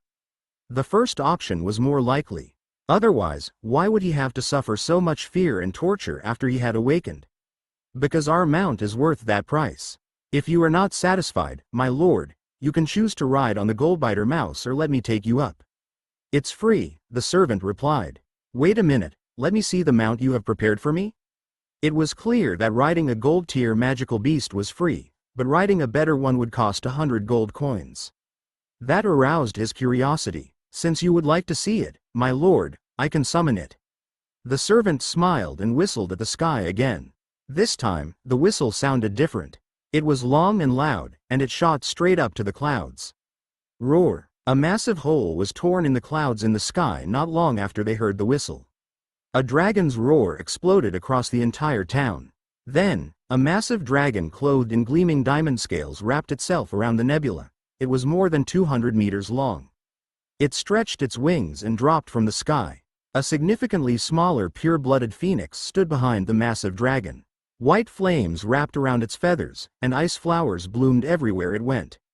The dragon and phoenix cried out in unison, and the two magical beasts danced in the thick clouds, outlining a magnificent scene. Lord Mayor, these two magical beasts are the strongest in Black Moon Town. One of them is the Diamond Star Dragon, and the other is a pure-blooded frost phoenix. They are magical beasts that are rarely seen in 100 years. Don't you think it will cost more than 100 gold coins to ride on a magical beast of this level? The servant turned around and asked Lu Bin that question. Those two magical beasts not only had the ability to guard the city, but they were also a means for Watson to make money. Watson had already served the various mayors before they arrived. If a specific mayor wanted to show up, he would beg for money to ride on those two wondrous beasts. The servant reasoned that if he performed the mission assigned to him by young Master Watson, he might be able to receive a reward. He saw Fu Bin fall to his knees with a plop. His face was pale as he glanced up at the sky. He asked swiftly, Lord Mayor, what's wrong? Are you not feeling well? Lu Bin remained mute. It was not so much that he was not feeling well as he lacked the strength to face the dragon's might. He felt a sense of servitude from the depths of his heart. It was a diamond-tier dragon. Even the most powerful sword saint in the kingdom could only reach the diamond tier. A formidable magical beast guarded Black Moon Town, indeed. He could not believe the platinum-tier item in Watson's hands was genuine, but he also could not believe the dragon soaring above his head was a diamond-tier beast. Every cell in his body trembled as a result of the relentless pressure emanating from above his head. The pressure from a high-level life form could not be feigned. It was not much to pay 100 gold pieces to ride on a heavenly beast of that rank. Most would never have the opportunity to meet, let alone ride a divine beast in their lifetime. However, he did not have enough strength to support his ride. The Diamond Star Dragon flew through the sky, and the immense pressure kept his body from trembling. If he were to fall, he would immediately suffocate. Lu Bin was about to say that he wanted to think about it, but a servant interrupted him. Do you really want to ride them? I can call those two divine creatures now. The servant whistled into the skies as soon as he finished speaking. In a fierce wind, the Diamond Stardust Dragon and the Frost Phoenix landed. Lu Bin could see every diamond scale on the Diamond Stardust Dragon's body, long dragon horns, and commanding eyes as they approached closer. Every aspect exuded strength and beauty. The majestic dragon race had left an impression on him. In addition to the storm, Lu Bin felt as if his mind was blank, and he could not breathe.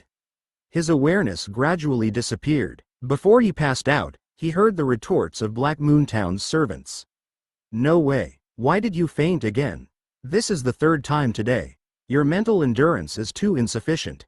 Young Master Watson is still expecting me to bring you to him. If this continues, I shall be penalized. Who said that I couldn't ride? You cut me off before I could complete my sentence. You smart aleck." Lubin wanted to curse the man. Then, a buzzing sound erupted in his head. He could not stand it any longer and passed out for the third time. Chapter 234. Are you ready to welcome the changes in the world? At the reception hall in the city in the sky. "Watson, on behalf of Fairy Castle, I've already signed a contract with you. Now, I will sign another contract with you on behalf of Fairy Town." Sylvan sat across from Watson as he handed him a stack of heavy paperwork that he had drafted. According to their agreement, all forces at the border would be under Watson's command.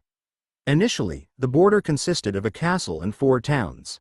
Watson had signed contracts with Fairy Castle, Fairy Town, and Monty Town. Now, there's only Torch Town and Vermilion Town to sign the contract. I've already arranged for people to guard the rooms of the mayors of Torch Town and Fairy Town. They'll bring them here when they wake up. Watson took the contract and gave it a quick glance. He nodded when he saw there was no problem. Then, he turned to Durant, who sat next to Sylvan, and said, "Mayor Durant, it appears that you've signed the contract without completely reading it. There is still a lot of time. Are you sure you do not want to take a closer look at it?" Other people regarded the contract he drafted as an overlord clause. He had not expected Durant to accept it so quickly. "Young Master Watson, you are overly courteous. It is a privilege to be a business partner with Black Moon Town. I concur with the content of your clause." Durant rubbed his hands. A flattering expression appeared on his face. True, he did not read the terms and conditions carefully because there was no reason to do that. Watson had told more than 100,000 Black Moon Town citizens to wish at the same time to summon all the Goldbiter rats at the border and fuse them into the heaven-devouring Rat King. He also invoked the land of the dead to kill Moriarty. He had witnessed everything. Black Moon Town's power had already surpassed his expectations. He suspected that the Fairy Castle was not as powerful as Black Moon Castle. He instinctively glanced at the adoring Sylvan, and his doubts evaporated. He was confident that Fairy Castle was definitely not as strong as Black Moon Castle. Even the amazing border count had to fawn over Watson. What gave him, a mere mayor of Monty Town, the right to be unique? Furthermore, he had already considered it. He did not require much if they were to become a subsidiary of Black Moon Town. Everything was all right as long as Watson rewarded him with some platinum-tier wish for the world rings. If he could get a few hundred of such items, Monty Town's strength would expand tenfold in a short time. Then, the things that hung outside the shops on the streets of Black Moon Town would not be silver or gold-tier objects. They would be platinum-tier items instead. He smiled when he remembered that scene. On the one hand, he had signed without reading the contract since he could not oppose Black Moon Town anyway. On the other hand, he had worked with Watson, and they had gotten along swimmingly. He was confident that Black Moon Town would not deceive him. "It seems like you are a straightforward individual, Mayor Durant. Then I will not waste my time. Torch Town is a simple problem to solve. Lubin has arrived. I treated his and Mayor Andre's injuries with high-quality medicinal plants from Black Moon Town. I am not concerned that he will not agree. Next, we need Vermilion City. I am curious when their folks will arrive." Watson drank a sip of tea from the cup on the table. In terms of Vermilion Town, the distance between their town and Black Moon Castle is almost the same as it is between Torch Town and Black Moon Castle. The residents of Torch Town are present, so why are they not here? Do not tell me they do not intend to attend this meeting. If you are concerned, Watson, I can use a spell to help you speed things up, Sylvan said. His expression had darkened. If Vermilion Town did not send representatives, it signified that they did not honor his words. They did not think of him as the border count. There is no need to go to such lengths. They will arrive eventually. As long as the other 3 towns had signed their contracts with Black Moon Castle, things would improve. Only Vermilion Town remained. When he noticed that everyone else had gotten stronger while he remained the same, he got envious. Suddenly, the door opened while they were in a conversation. "Young Master Watson, the 2 mayors have awoken, and I've brought them here to see you." A servant walked in from outside the door, followed by Andre, and the pale-looking Lubin was in the servant's arms. His legs were weak, and he continued to tremble. He could not even walk on his own. "Mayor Lubin, you're just in time. We were discussing you. Torch Town will become a subordinate of Black Moon Town, and Black Moon Castle will provide you with some assistance. Please sign the contract if you can agree to it." Watson walked in front of Lubin, handed him the document as he directed him to sign it. Watson noticed Lubin's frail appearance and asked, "Mayor Lubin, what's wrong? You don't look too well. Do you want me to send someone to prepare some high-quality medicinal herbs for you to replenish your body?" "Young Master Watson, Mayor Lubin is not feeling well because..." The servant was ready to explain when Lubin stared at him and cut him off. "Stop talking. I am not feeling ill, young Master Watson. I merely fainted, and my body had not done that in a long while." The reason he was ill was solely due to that servant's inability to make good decisions. He had summoned a diamond-tier magical beast in front of Lubin, and that had frightened him to the point that his knees were still weak. The magical beast had rendered him unconscious. It was too embarrassing to tell people about it, so he preferred to keep it to himself. Initially, his mission to Black Moon Castle was to persuade Sylvan to change his mind and let Torch Town control the border. As a result, he had brought a cart full of valuables. The individual who had stolen his treasures had yet to be apprehended, but he did not care. Even if his valuables were not lost, they were insignificant in comparison to Black Moon Town. Most of the items he carried were gold-tier items, but everyone in Black Moon Town had a platinum-tier item. His valuables had significantly lower quantity and quality. He had no idea why Black Moon Castle was so wealthy. Even if he moved the entire Torch Town there, it would be insignificant in comparison. That made him very envious, but there was nothing he could do about it. He was well aware that he had no choice but to sign the deal. When he looked at the contract in his hands, he realized that the terms favored Black Moon Town. Lubin appeared to be in a state of anguish. "I want to ask everyone here, including Lord Sylvan, if they have all signed that contract?" he asked. "Yes, Fairy Castle, Fairy Town, and Monty Town have signed the contract.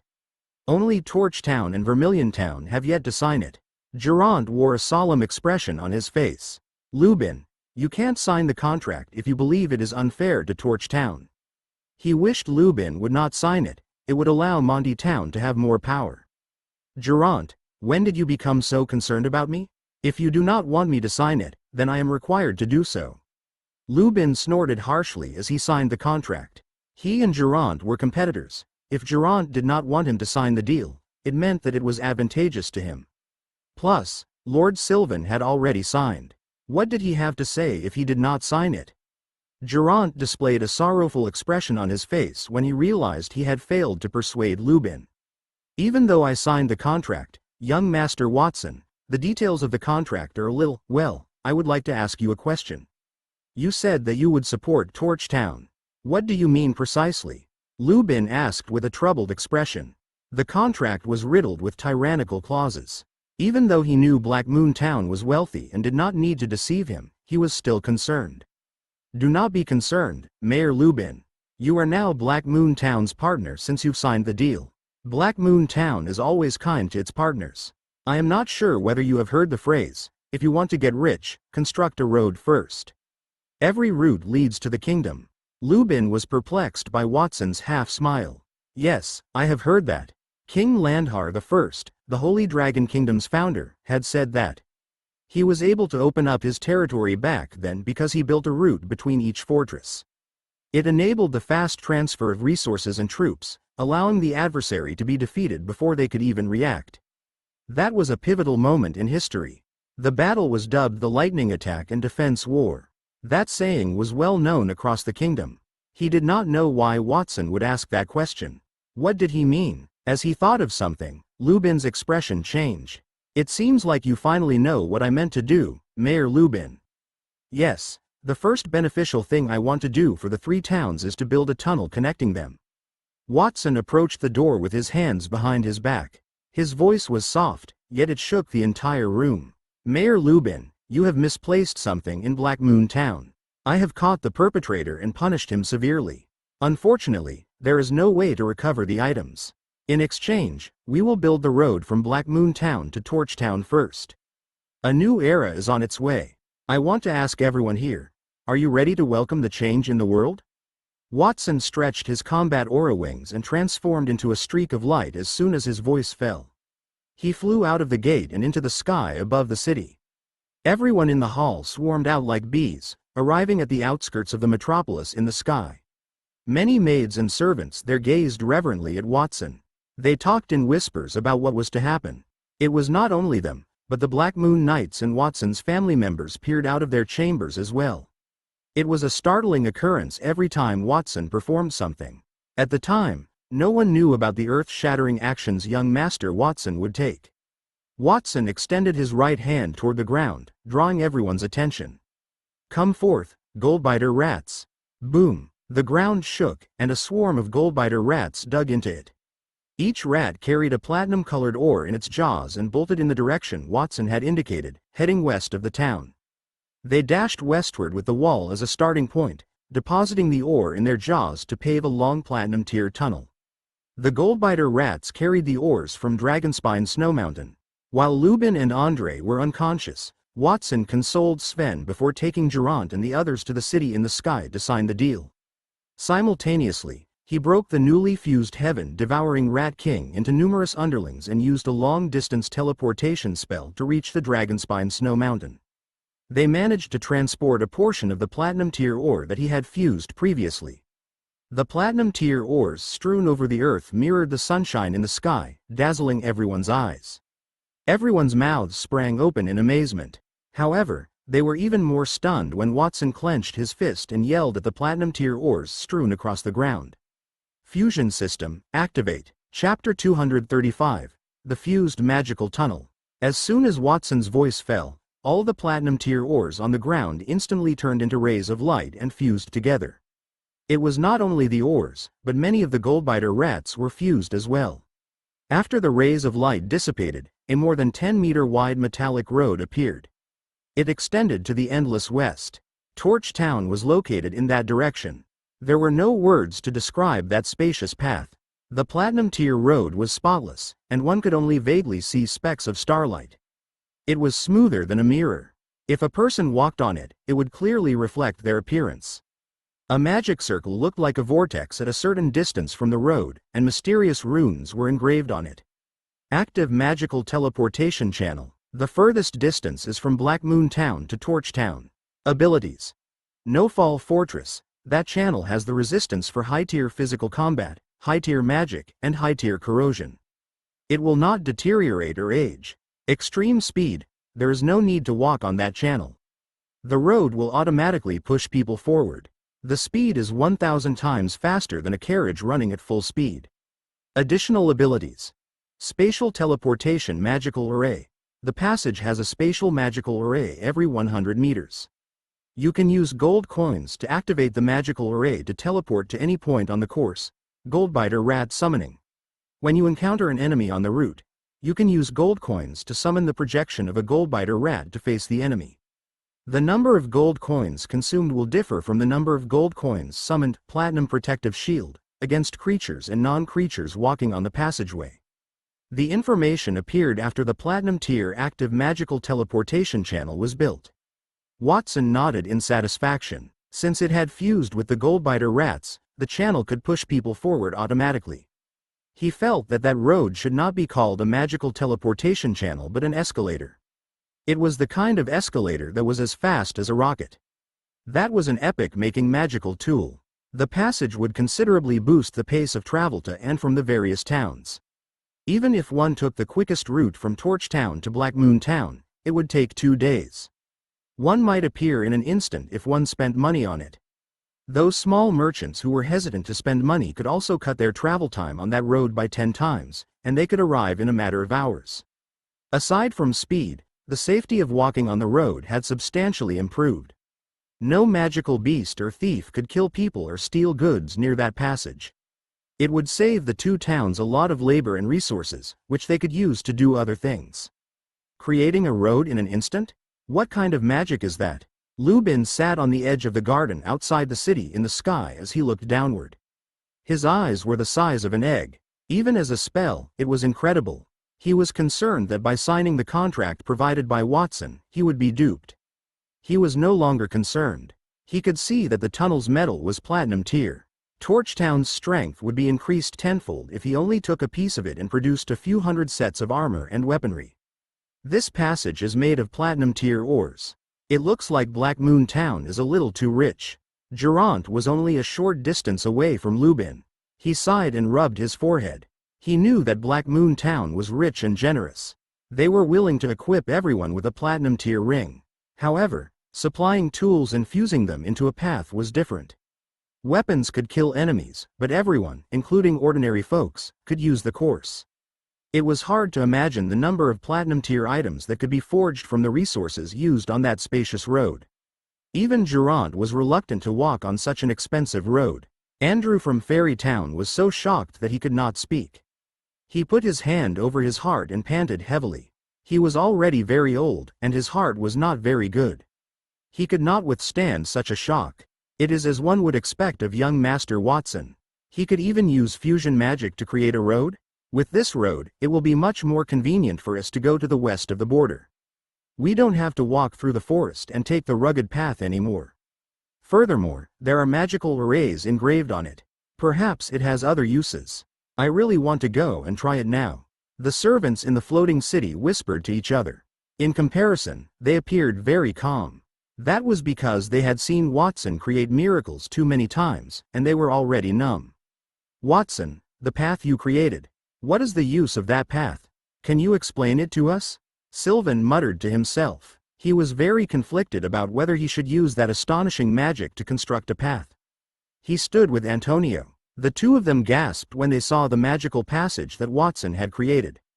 As platinum tier elites, they could understand the horror of Watson's actions. Even though it was platinum tier earth elemental magic, one would need to release magic dozens or even hundreds of times repeatedly to create such a long passage. It was enough to wring the strength of any platinum tier mage. However, Watson had created that passage effortlessly. He did not even breathe laboriously. Sylvan wondered if Watson was really a platinum tier elite, or did he hide his strength? Of course, he was even more curious about the ability of the passage that Watson had created. It might be hard to explain in words. Come with me. I'll bring you to experience it for yourself, and you'll know. Watson smiled slightly and whistled at the sky before they heard a dragon's roar. The golden flash descended from the sky with the nebula and arrived in front of everyone. Watson was the first person to ride on Golden Flash's back. He stomped his feet lightly, and the Golden Flash retracted the majority of his wings. He leaned on the edge of the floating city as he waited for everyone to ascend. Sylvan and Antonio were close behind Watson. That was also the first time the two platinum tier elites rode a diamond tier dragon. They subconsciously touched the beast repeatedly. Durant and Andre were close behind them. The terrible aura from the Golden Flash's body restrained the two town mayors once they climbed onto it.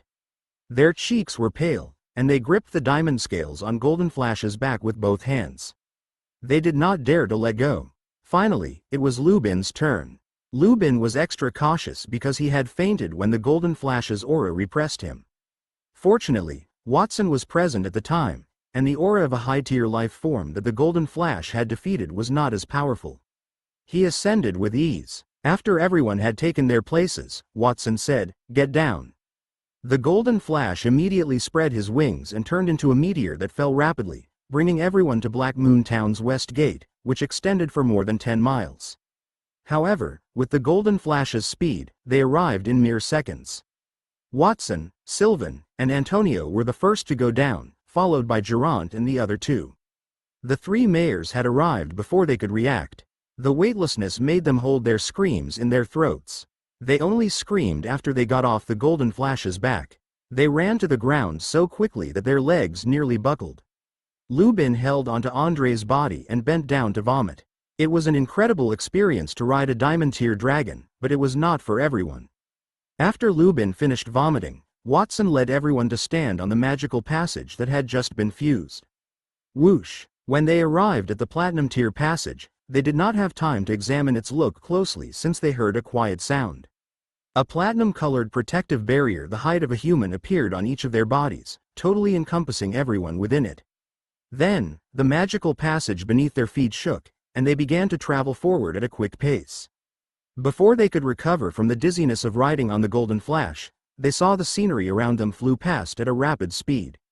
The three mayors seemed terrified again.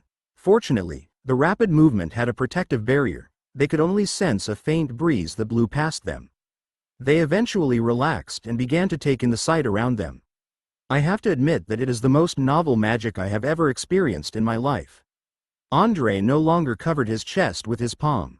He sighed in a muffled voice. He did not need to force his legs to walk forward as he stood in the corridor. His speed was faster than flying at full throttle. As a mayor, he understood the value of that passage. If every town built a similar route, he could walk back and forth between different towns in a day. If the entire kingdom built more courses to transport goods or battle materials, they could arrive at a rapid speed. Would that not increase a kingdom's strength? Without a doubt, that was a great invention. Don't celebrate just yet. What you see now is the most basic of that passage. Next, I'll take you to experience its true power. Watson smiled at André as he controlled the passage to lead everyone toward a magical array. Then, he stopped them and stroked the wish for the world ring on his hand. I want to make a wish. I'll get 1,000 gold coins for making a wish. The price is to consume 500 gold coins in Black Moon Town. As soon as his voice fell, gold coins floated in front of him. There were exactly 1,000 of them. Without any hesitation, Watson threw them into the magical array and activated the transportation function. Swoosh! Everyone in the passage felt dizzy and subconsciously closed their eyes. When they opened their eyes again, they realized that the scenery around them had changed. They were no longer in Black Moon Town.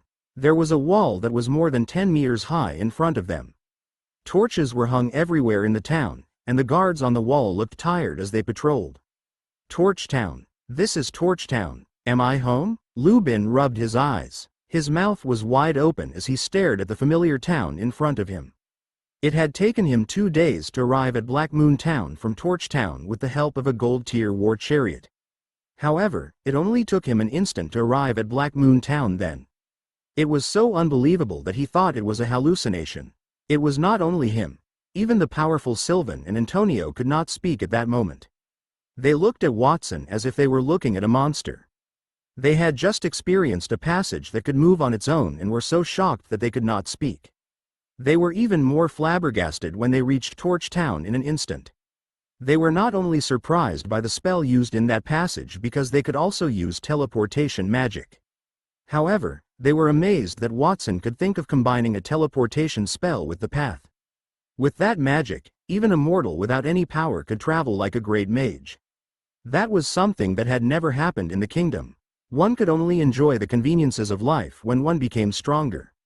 That was a universally acknowledged fact. However, Watson's creation had reduced the gap between the weak and the strong. He had created something unprecedented in the kingdom. Chapter 236. Watson, I want a duel. Watson was unaware of the shock in Sylvan and Antonio's hearts. If he knew, he would probably just smile. He had been exposed to modern technology since he was a child, as his soul was modern. Epic-making inventions were quite prevalent in the world he lived in for the people of that time. As he glanced to the side, Watson discovered that every mayor, including Lubin, was taken aback by the magic escalator he had built. He nodded in satisfaction and turned to face the patrolling guards on Torch Town's wall. Those bronze-tier guards appeared to be exhausted. The armor on their bodies was rusty bronze items, and some of it was only iron tier. They were much inferior to the Black Moon Knights in terms of strength, equipment, spirit. Watson had stayed in Black Moon Town and had never ventured outside. He had no idea that other towns' defenses were so inadequate. He had always believed that Black Moon Town was not strong enough, and he wished to offer everyone a wish for the world ring. He wanted the citizens in Black Moon Town to use their 3 wishes every day to duplicate some sun and moon gems. His concept was straightforward. From administrators to servants, everyone in Black Moon Town had to achieve the gold tier and become all attribute cultivators. While he was sizing up Torch Town, a few guards observed them from the corner of the wall. They noticed the platinum-colored cavernous passage beneath their feet. Where did you come from, bandits? What are those gleaming objects on the ground? They look like roads. Who permitted you to construct a road leading to Torchtown's entrance? A guard raised his spear and shouted at them. As soon as he finished his words, someone slapped him. An older guard beside him pulled his companion aside and looked at Lubin in the crowd in bewilderment. Mayor Lubin, is that you? As a veteran of the city defense department, he had seen the mayor more than once, so he could recognize him at a glance. However, did the mayor not go to Black Moon Town 2 days ago? He even brought many men with him. Why was he suddenly back? Who were those people with him? Judging from their clothes, they should not be ordinary people. What do you think? Lubin tidied his garments and elevated his head 45 degrees, presenting a dignified countenance. The question posed by the soldier was really idiotic. Who else could it be if not Lubin? Of course, he understood his subordinates. Anyone would be startled to see them as they had only left about 2 days ago. If it had not been for Watson, no technology in that world could transport a person hundreds of kilometers away. It really is the mayor. The mayor is back, quickly, open the gate. As the guards called out, the entire Torchtown quickly boiled with excitement. In less than 10 minutes, a team of 200 cavalrymen put down the sling of the city gate. They rode out of the town on horses with torches held high. A valiant female knight led the way, and she was in fiery red armor. She exuded the aura of a gold-tier warrior. When she came to Lubin's side, she dismounted from her horse and kneeled on one knee respectfully. Her short, dark red hair swayed in the wind. The leader of the Torch Knights, Elvira, pays her respects to the mayor. Get up. Lubin waved his hand. When he left Torchtown, he had numerous silver-tier warriors accompany him. However, he had left a few of them behind due to his concerns about the demon rats or the goldbiter rats. Elvira was one of them. As Torchtown's famous gold-tier expert, Elvira was equivalent to an army. After Elvira stood up, she nodded at Lubin. Then, she looked at the few people beside Lubin. One was a handsome young man with purple hair. He had pointy ears, which was one of the characteristics of an elf, and he looked vaguely familiar. Another attractive man with soft platinum hair stood beside the purple-haired young man. Finally, an old man and a young man with gorgeous clothes stood behind them. Those 4 people were insignificant. The most important person was the young man in the middle of them. He appeared to be about 10 years old. The 4 people's positions seemed to be defending the young man in the center. He seemed to be the leader of the group, and Elvira wondered about his name. As the leader of Torchlight Town's Knights, the Torch Knights, Elvira was already a gold-tier warrior before the age of 30. Everyone in Torch Town hailed her as a rare genius in 100 years. However, when she saw the few people in front of her, she could not guess their strength. Other than the slightly younger man, who was obviously not as strong as her, the rest of them exuded an unfathomable aura. Elvira, let me introduce you. These people are important figures from the border. That is Lord Sylvan, the border count, and the person next to him is the kingdom's greatest mage, Master Antonio. As for the remaining 2 people, one is the mayor of Fairytown, and the other is the youngest young master of Black Moon Castle. Lubin pointed at the people next to him and made a series of introductions. He skipped Durant on purpose. Durant did not mind that and introduced himself.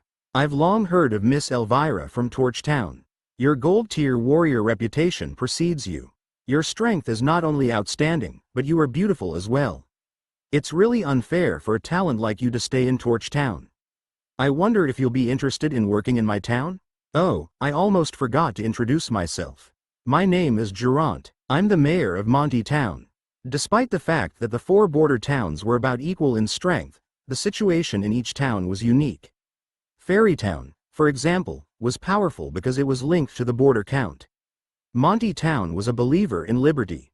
As a result, the mercenary groups and the Mage Guild were the most powerful forces in Monty Town, rather than the force from the kingdom.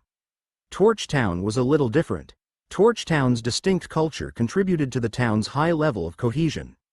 The Torch Knights were an independent organization from the city defense department. Everyone was thrilled to be a member of the Torch Knights, and the town's youth idolized Elvira. She was supposed to have been born into a commoner's family. The Campbell family appreciated her because of her exceptional talent, and she was then made an external member of the family. The Campbell family rewarded Lubin as a result of his recommendation. The Campbell family and the Ptolemy family, Durant's family, had always had a strained relationship. Durant had been attempting to poach Elvira for quite some time. That was why he had said what he had just said. The border count and the kingdom's greatest mage, as well as the two mayors? Elvira took a deep breath as Durant calculated in his head. According to Mayor Lubin, those in front of him represented 80% of the border's upper echelons, as well as the kingdom's mages. Even folks on the border knew Antonio's status as the astrologer. Why were so many important people assembled on the outskirts of Torch Town? She was pondering that when she noticed Lubin walking to the side of the youngest youth among them. Young Master Watson, thank you for prioritizing the development of the passage from Black Moon Town to Torch Town, he said graciously. I would like to extend my gratitude to you on behalf of everyone in Torch Town. We will support all of Black Moon Town's arrangements. Also, young Master Watson, what are your thoughts after seeing Torch Town? I will just say what I think. First and foremost, Torch Town's facilities are deplorable. Second, the soldiers are not strong enough, and their equipment is inadequate. I can help you with that since I've decided to aid you. I plan to restore Torch Town as a whole. When confronted with the question, Watson responded appropriately. Praise to the kingdom, and praise to Black Moon Castle. We will have to trouble young Master Watson with the arrangements for that then. Since we now have a route to Black Moon Town, perhaps you can stay here for a while, young Master Watson. Maybe for 10 days to half a month. You can transform the town in this period. Lubin did not feel the least bit disappointed after he was mocked. Instead, he had a giddy expression on his face. Torch Town was in shambles when compared to the magnificent Black Moon Town. Furthermore, Watson had just waved his hand and somehow built a pathway. Torch Town would prosper if Watson could help transform it. He could hardly wait for Watson to insult Torch Town a little more. The more he belittled them, the worse Torch Town's condition would appear to be, and the more areas he could improve. Do you have the audacity to say such things, Lubin? Durant and Andre, who stood nearby, curled their lips. What would happen to Monty Town and Fairy Town if Watson stayed in Torch Town? Lubin had vehemently accused Watson of stealing not too long ago. He had appeared to be uninterested in Black Moon Town then. However, it seemed like he had changed his mind. He was suddenly uninterested in the missing wealth. His expression shifted far too rapidly. Durant was considerably more furious than Andre. He was the one who had made friends with Watson and agreed to become Black Moon Town's ally. Why should Lubin fight with him? Durant continued to say, Lubin, I think Torch Town is pretty good. You even have a powerful gold-tier warrior like Miss Elvira. As the mayor of Monty Town, I'm already very envious of you. We only have mercenaries, and they would run away at the first sign of danger, as proven when a magical beast broke into the town some time ago. In my opinion, there's no need for more improvement in Torch Town. It's better to let young Master Watson go to Monty Town. Durant, stop bullshitting me. I heard that you bought a large number of materials from Black Moon Castle. Now you are living a comfortable life. Besides, what's so good about Torch Town? The city walls are too low. They are only more than 10 meters high.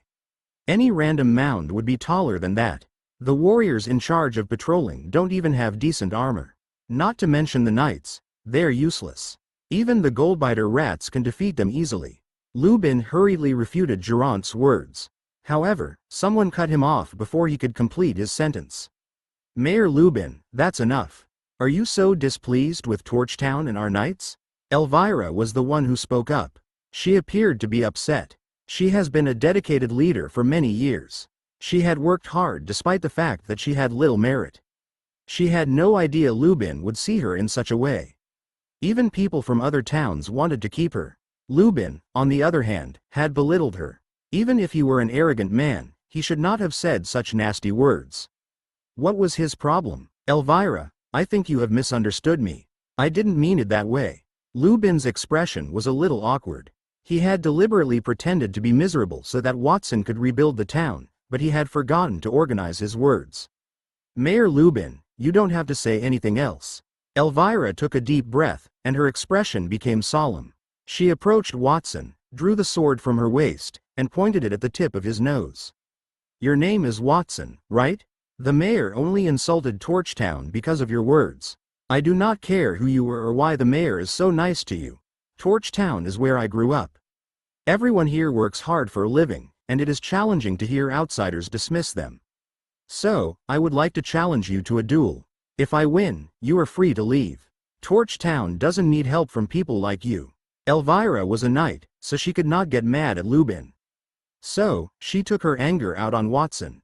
Chapter 237. The whole city is watching. A duel? Miss, are you serious? Watson looked at Elvira, who had short red hair and wore heavy armor with a strange expression. Yes, I am serious about having a duel with you. Even though you are a child and I should not be bullying you as a knight, it is related to Torchtown's glory.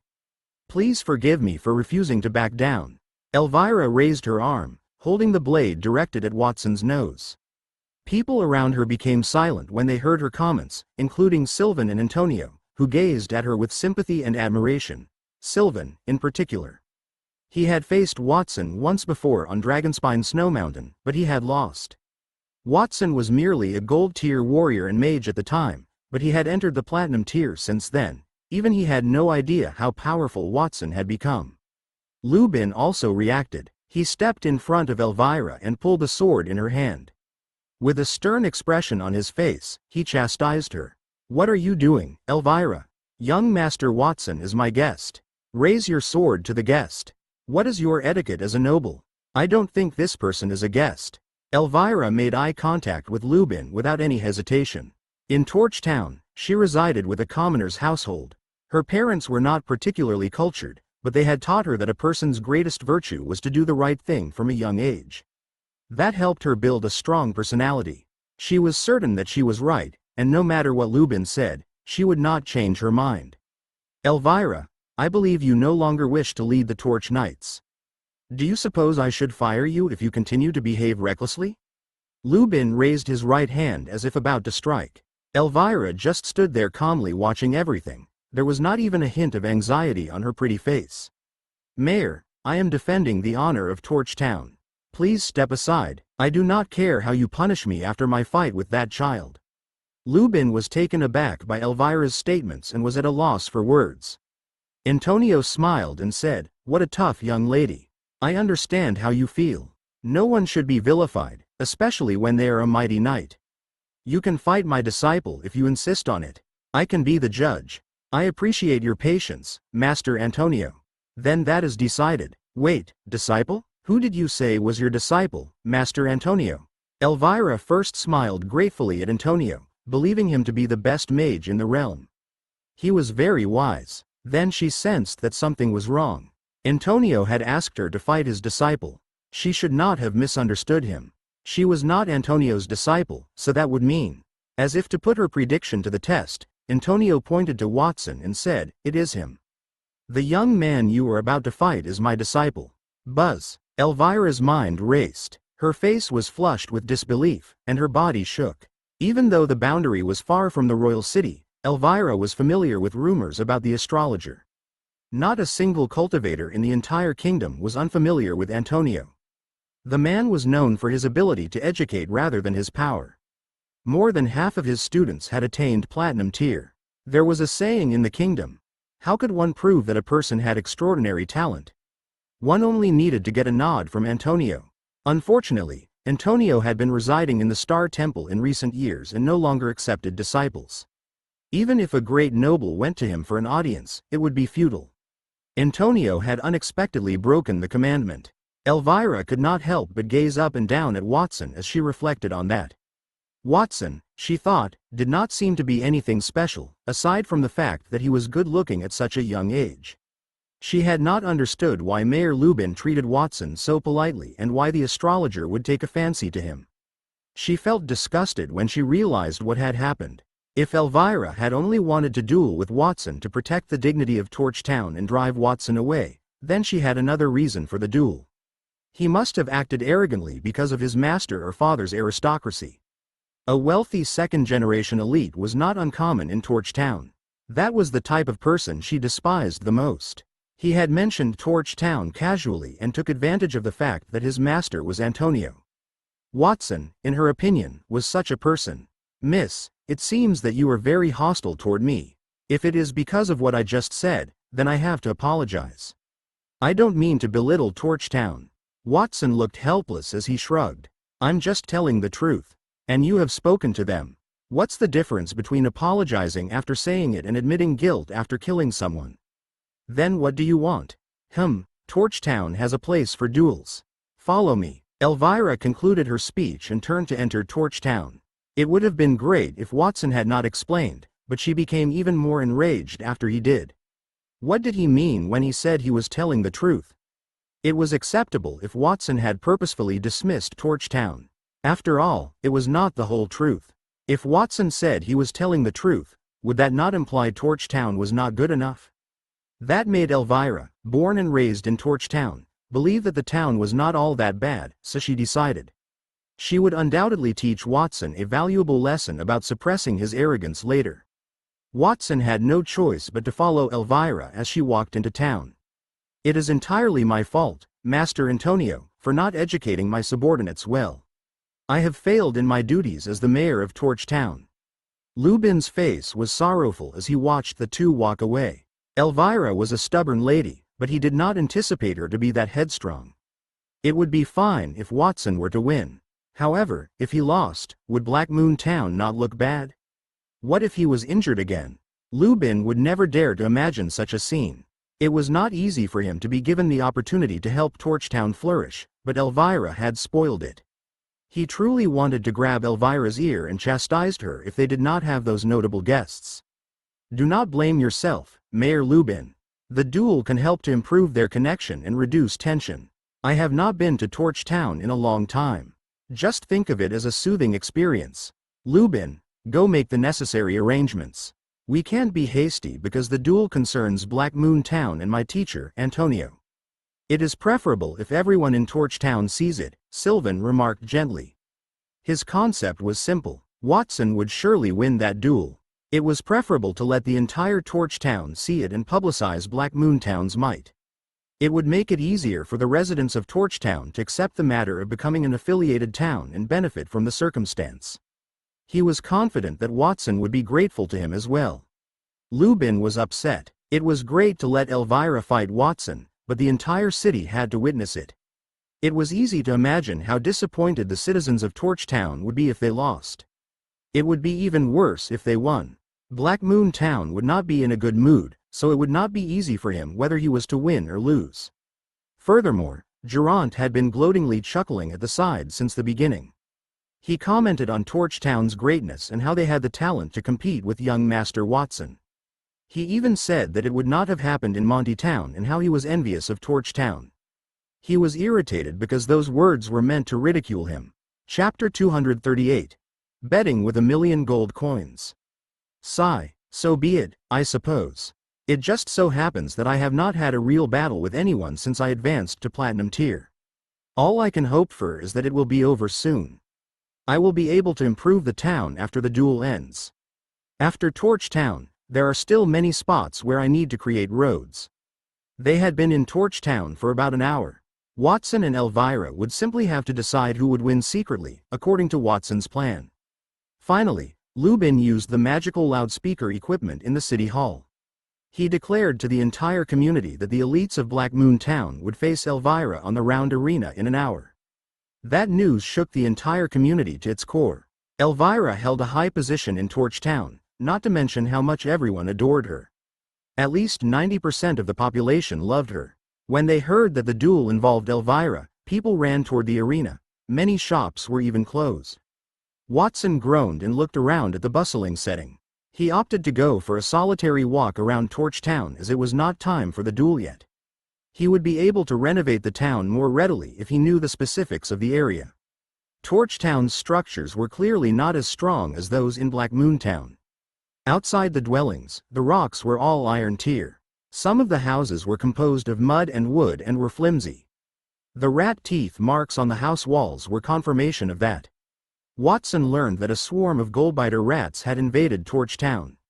Those walls were as innocuous as tofu in front of those rats. The only peculiar thing was that, regardless of the type of the house, torches were strung under the eaves to guarantee that there was enough light at night. The design was brilliant. Many of the people who had left their apartments grabbed a torch from beneath the eaves. They transported it to the arena after lighting it. That appeared to be their method of showing their support.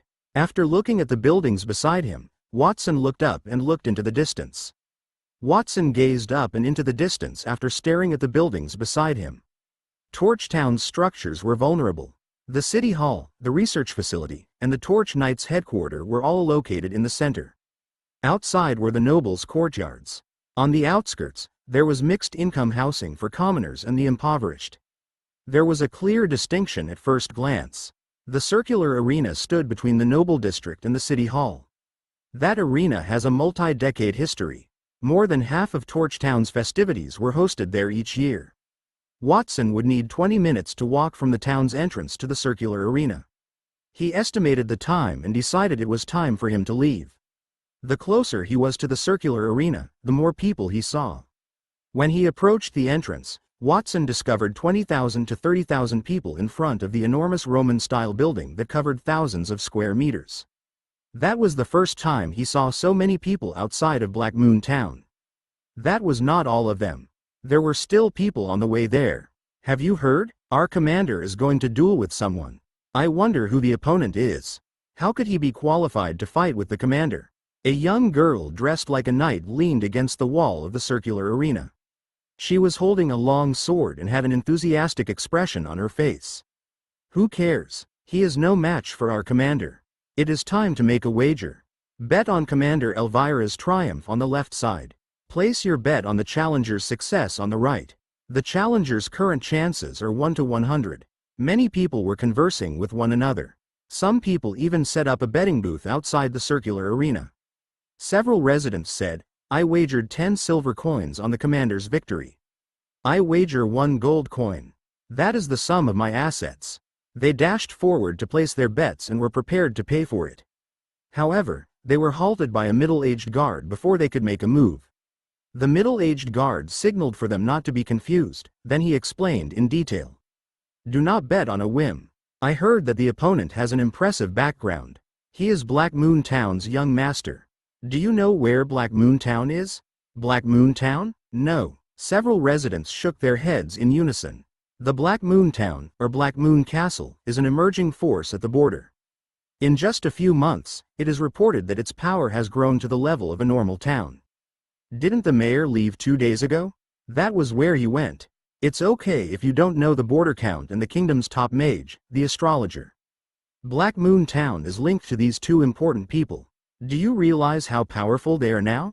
When he saw the shock on the residents' faces, the middle-aged guard appeared pleased. He knew so much about Black Moon Town since he was chosen as a guard 2 days before Lubin had left. He was one of the chosen, and even though he was not selected in the end, he had a lot of insider information. I am telling you this because I like all of you. I would like for you all to make some money with me. Ordinary folks are unaware of this. Do not disseminate it. Put your money on Black Moon Town to win. I am confident you will make a lot of money. The middle-aged guard urged them in a bewitching tone. Those who heard his words gritted their teeth as they walked into the gambling house and placed their bets on Elvira. Let's bet on Miss Elvira to win. Hey, you bunch of idiots. Didn't I tell you to place your bets on Black Moon Town? Did I tell you so much for nothing? The middle-aged guard's expression changed. Who knows if you were telling the truth? What if you were deceiving us? The residents were not fools. They retorted and left the middle-aged guard there, who was frustrated for a while. He gritted his teeth and took a bag of money from his pocket. It looked like there was quite a lot of money, and he also placed it on Elvira. Since you advised others to bet on Black Moon Town, why don't you bet on them? A somewhat childlike voice echoed behind the man, prompting him to react. Who are you? As he turned around, the man noticed a young man with brown hair and blue eyes behind him. He was dressed in a long black robe and had a foolish smile on his face as he glanced up at him. He had no idea whose child that young boy was, but he was pretty attractive. He was most likely there to see the battle between Commander Elvira and Black Moon Town. The middle-aged guard crouched and patted the boy's head. You don't get it, little guy. I advised others to bet on Black Moon Town, not because the challenger could win, but because if everyone bets on Commander Elvira, I would not be able to win any money. Even if I told you that at your age, you probably would not understand. You should go find your folks. Why is Elvira sure to win? The boy asked curiously. He did not leave. Are you from Torchtown? The middle-aged guard regarded the child in front of him with suspicion. Everyone in Torch Town was aware of Elvira's power, but he decided to let it go since the person in front of him was a child. Let me tell you a little bit about Commander Elvira's exploits. Commander Elvira began developing her combat aura when she was 3 years old. She joined the professional union when she was 5 years old and was given the title of Iron Tier Professional. She even outwitted an adult examiner. She joined the adventurer team when she was 7 years old and single-handedly defeated a frightening Bronze Tier monster. It was a Bronze Tier monster. The middle-aged guard recounted the story like it was a family treasure, and his eyes lit up. Things became a lot easier after that. Commander Elvira was a genius who joined the city defense department. She got to the top and founded the Torch Knights. Commander Elvira has even broken through to Gold Tier in recent years. A 30-year-old Gold Tier is not unique in the entire kingdom, but she is still a genius. I dare to state that no Gold Tier elites at the border can compete with our commander. Oh, you might not know her nickname yet. Her moniker is the undefeated Flame Queen. She's that powerful? The boy raised his brows. Even though he claimed that the commander was powerful, the boy's expression was weird. The middle-aged guard was perplexed by that. It was as if the boy thought that the occurrence was a normal one. Just as he wondered if his storytelling skill was inadequate, he noticed the youngster stroll straight to the betting station and twist the ring in his hand. "I want to place a wager," he said to the boss, who was urging people to cast their bets. "I bet that the individual from Black Moon Town will win. 1,000,000 gold coins." How many gold coins? As soon as his voice fell, not only the fat boss who had set up the betting station and the people who had placed their bets, but the residents who were standing at the arena entrance also shifted their gazes to the boy. The entire arena was silent. Chapter 239. Only one move. "Little brother, how much money did you say? I did not hear you clearly. Can you repeat it?" The betting station's boss swallowed his saliva as he stared at the boy in front of him. $1,000,000 in gold. Torch Town had to pay tens of thousands of gold coins in taxes in a year. 1,000,000 gold coins could cover Torch Town's tax bill for the next 20 years. Even he, who managed a gambling den, had never seen such a large sum of money. The highest amount of money in a game was only a few thousand gold coins. He suspected that the teenager had duped him or that he had misheard. The youth must have meant 100 gold coins, not 1,000,000. "I said I wanted to bet 1,000,000 gold coins. What's the matter?" the boy said again. He did mean 1,000,000 gold coins. The betting station owner felt suffocated, followed by a wave of anger. He could confirm that he had been fooled. The entire Torch Town might not even be able to take out so many gold coins even if they emptied their pockets. Furthermore, the youth in front of him did not look like he had any money with him. "Men, get rid of that little brat. Don't let him stand here and talk nonsense to affect my business." Two bodyguards appeared from behind the owner. They approached the boy and reached out to grab him. Those two bodyguards were Bronze Tier warriors. Before their powerful palms could touch the young man's body, they were bounced off by an invisible force. They took 2 steps back and sat on the ground, revealing an incredulous expression. As Bronze Tier warriors, they were considered to be above average in Torch Town. However, they were no match for the young man in front of them. That young man was at least a Silver Tier elite, but he only looked a little over 10 years old. Such talent was too shocking. "Boss, I placed my bet sincerely, but you sent your men to attack me. Do you think that 1,000,000 gold coins are too much? Since that's the case, I'll bet less then. What about 100,000 gold coins?" The young man revealed a bit of combat aura in his body. After he defeated the 2 strong men, the youth calmly flicked the dust off his body. "Well, if you can show us the 10,000 gold coins, then you're good," the boss sneered. He had already confirmed that the youth was there to cause trouble. Otherwise, why would he injure his subordinates and bet on Black Moon Town to win? Who did not know that Commander Elvira would definitely win the duel? He debated whether to summon the guards and chase that lad away when he noticed him twisting a ring on his finger. He chanted with conviction, "I want to make a wish. I make 1,000,000 gold coins. The price is to consume 500,000 gold coins worth of resources in Black Moon Town."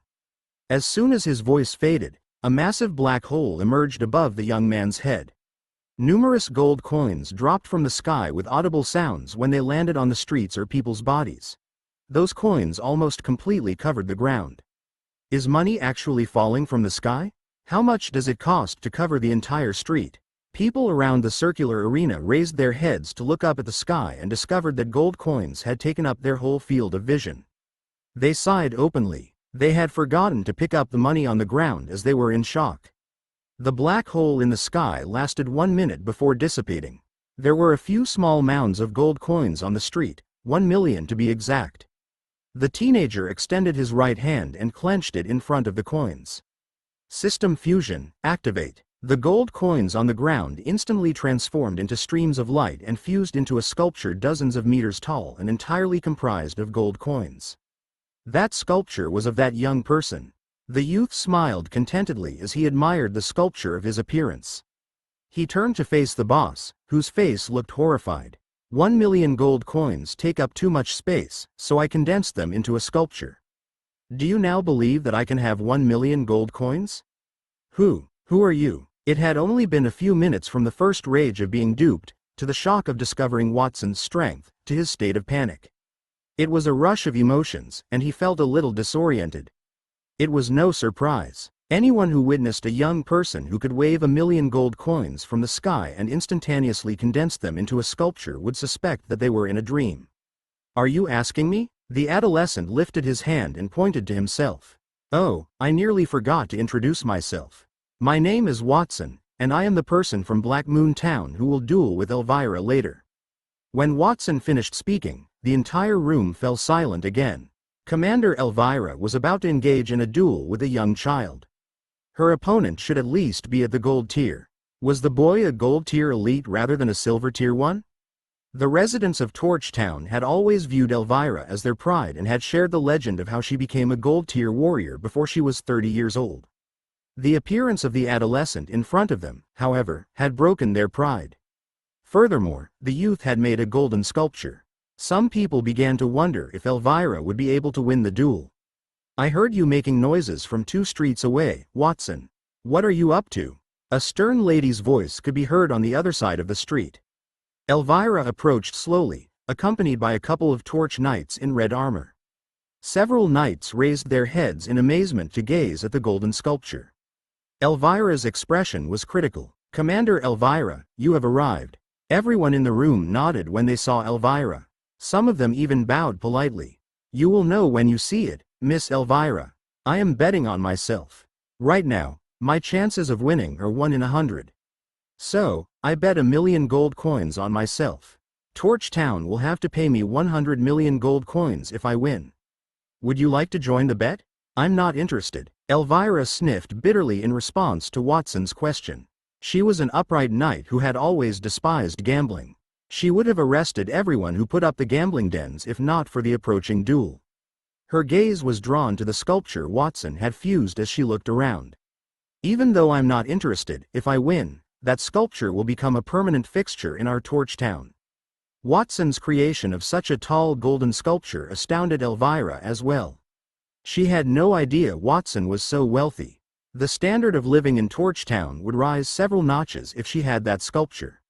She was considerably calmer than the rest because she knew Watson was Antonio's pupil. The wealth might have been Antonio's. Of course, if Miss Elvira wins, I will not only deliver the sculpture, but I will also leave Torch Town. But what if you lose, Miss Elvira? Watson inquired, a pleasant expression on his face. If I lose, I will take off my clothes and run around the arena. Let's cut the crap and start the duel. Elvira walked right to the round arena after she said that. She could not wait to get rid of Watson. She had only casually mentioned the punishment, so she did not expect to lose. Watson shrugged and followed Elvira into the arena. Time flew by, and almost 20 minutes had passed. Watson and Elvira were more than 10 meters apart on the rocky platform. Rows of seats were arranged in a round pattern around them. People were filling the seats as they yelled at the top of their lungs. Defeat that arrogant brat, Captain Elvira. He dares to make a sculpture of himself. He is clearly looking down on us. The commander will triumph. Almost no one was cheering for Watson. The heated gazes of the residents were all focused on Elvira.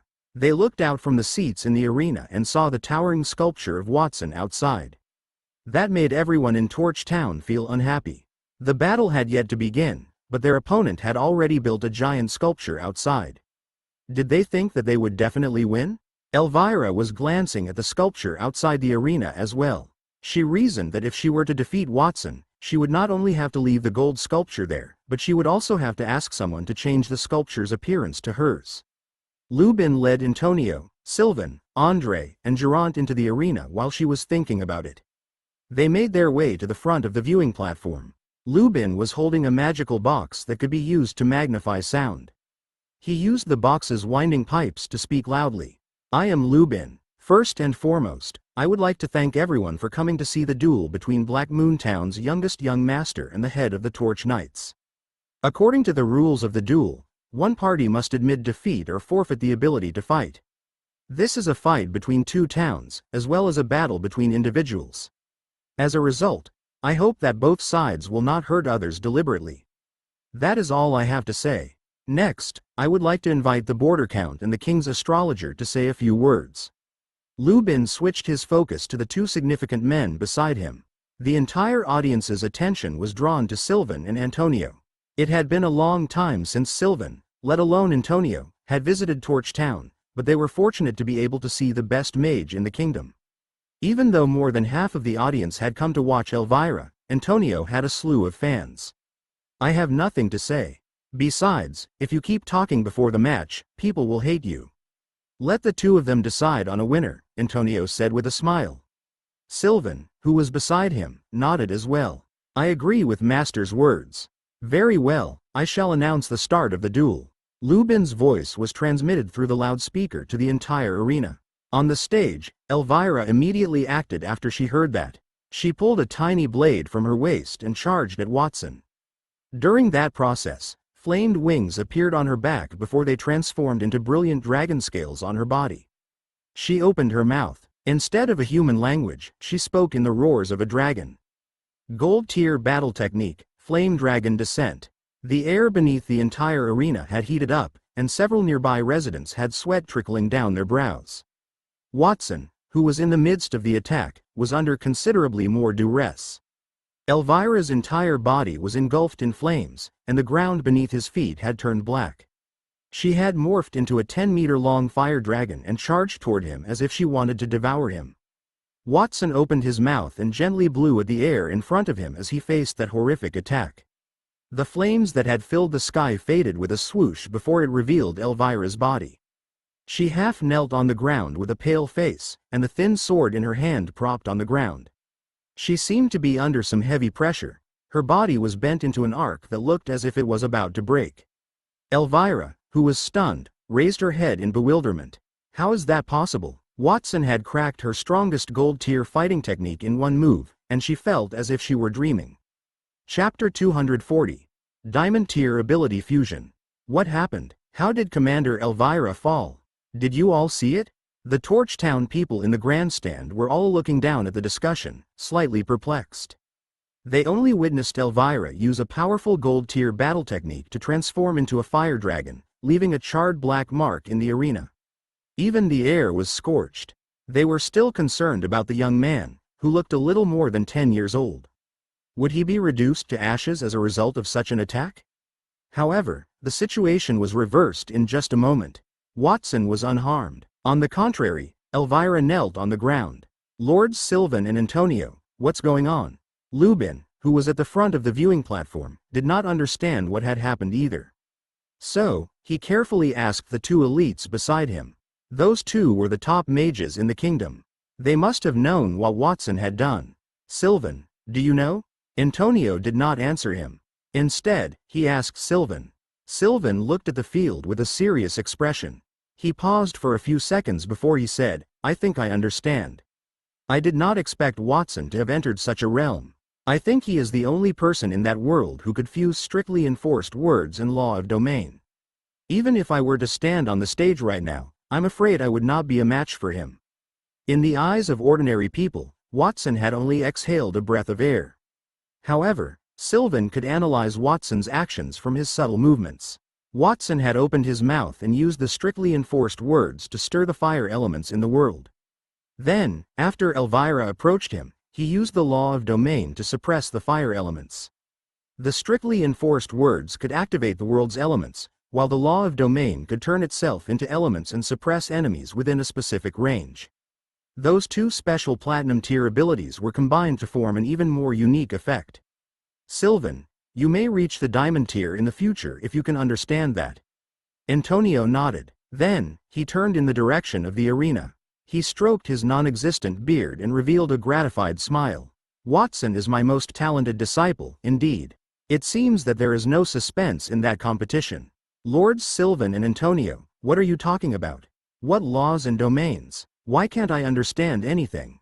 Lubin was perplexed as he listened to their conversation, especially when he dimly heard Sylvan concede that he was no match for Watson. He feared he had heard incorrectly. Sylvan was the powerful mage in the kingdom, and he was no match for a youngster. How did that happen? While he was puzzled, Fairytown's mayor, Andre, who had been silent the whole time, said faintly, "It's expected that you don't understand. That is because law of domain and strictly enforced words are the symbols of platinum tier elites.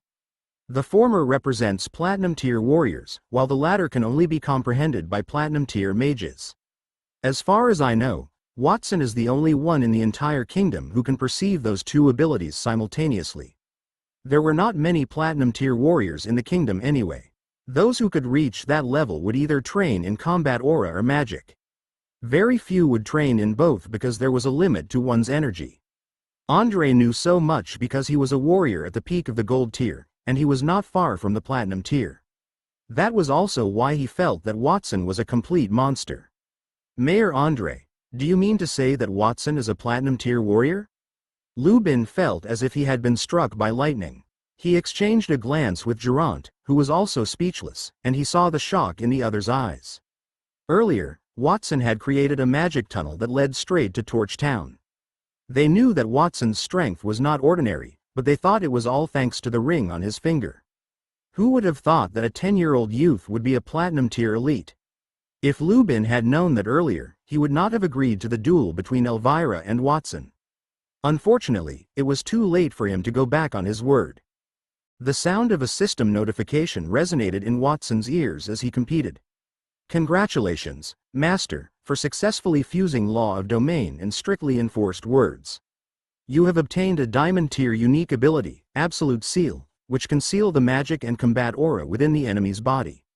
When used against stronger enemies, the effect will be weakened, and the area of impact will be limited to a radius of 100 meters. He had used the system to fuse that ability before the start of the competition.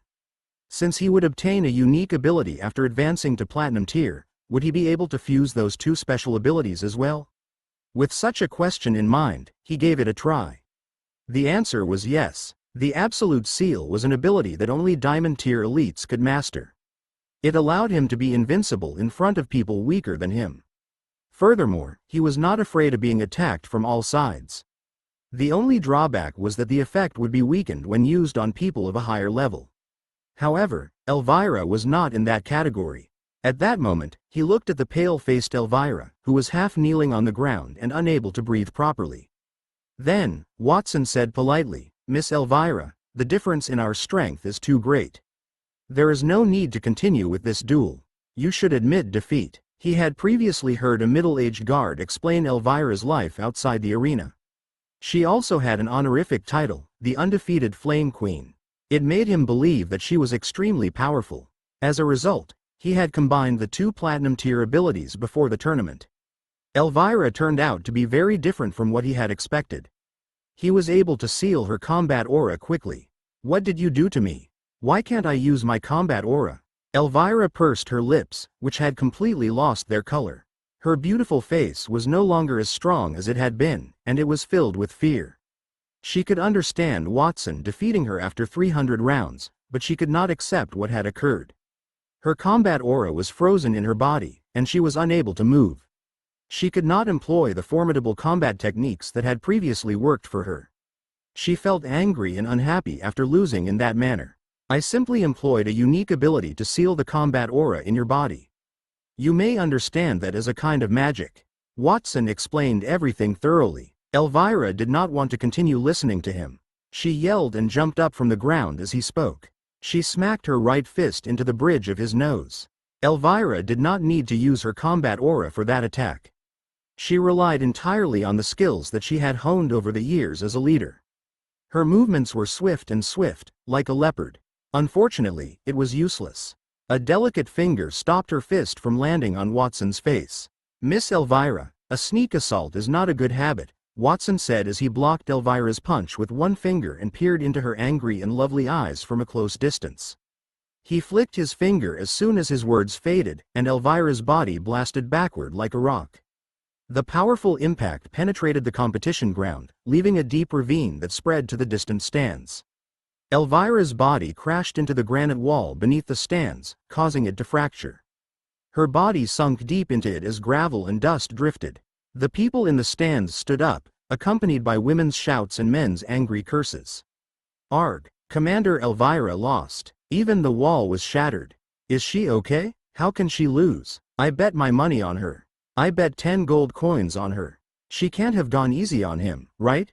They could not believe Watson had sent Elvira flying that far away. He appeared to be a helpless child. How did he get such incredible strength? Furthermore, Elvira had demonstrated her formidable combat abilities, but she had yet to even touch Watson. The flames on her body had died down on their own. The others were worried if Elvira had taken part in a sham match. "My opponent has lost the ability to fight. This is my win." Watson did not care about the discussions around him. He retracted his finger and looked at Lubin. His combat aura helped his voice to travel far and wide. Lubin looked at Elvira with concern before he picked up the loudspeaker. "I announce that the match is..." Wait a minute. Before he could finish his announcement, Elvira climbed out of a pile of rocks. The fiery red armor on her body was worn and covered in dust. There was a wound on her forehead, and blood oozed down her pale face.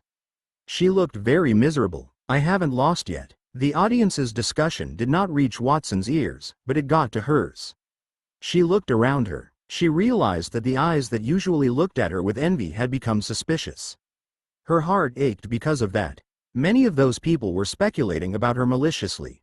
Some of them said, Elvira might have colluded with that little brat from Black Moon Town and deliberately lost so that she could get paid 1 to 100. That little brat just bet that he would win. Maybe she arranged it. Our leader has fallen. Those statements made her feel even more aggrieved. It was not the time to worry about those things. She had to defeat Watson to prove her worth. Elvira took a big breath and glanced at the young people on stage. "Watson, you cheated. I can't release my combat aura because I don't know what method you employed, but you can use your ability freely. This is not a fair fight." "Cheated?" When everyone in the room heard that, they all looked at each other in disbelief. Someone had dared to cheat while Antonio and Sylvan were there. They looked relieved. Yes, someone must have cheated. Otherwise, how could a small child defeat Elvira? What, so Black Moon Town? No wonder he can defeat Elvira. That young child would not have won if he had not cheated. "I am not worried about anything." The audience who had risen from the seats sat down with a contented grin on their faces. They shifted their gaze to Watson and began to curse him. "Foreigners are quite disgusting. Return to your Black Moon Town. Torchtown does not welcome you." People also tossed empty wine bottles and rotten fruit at Watson. The situation had gotten a little out of hand.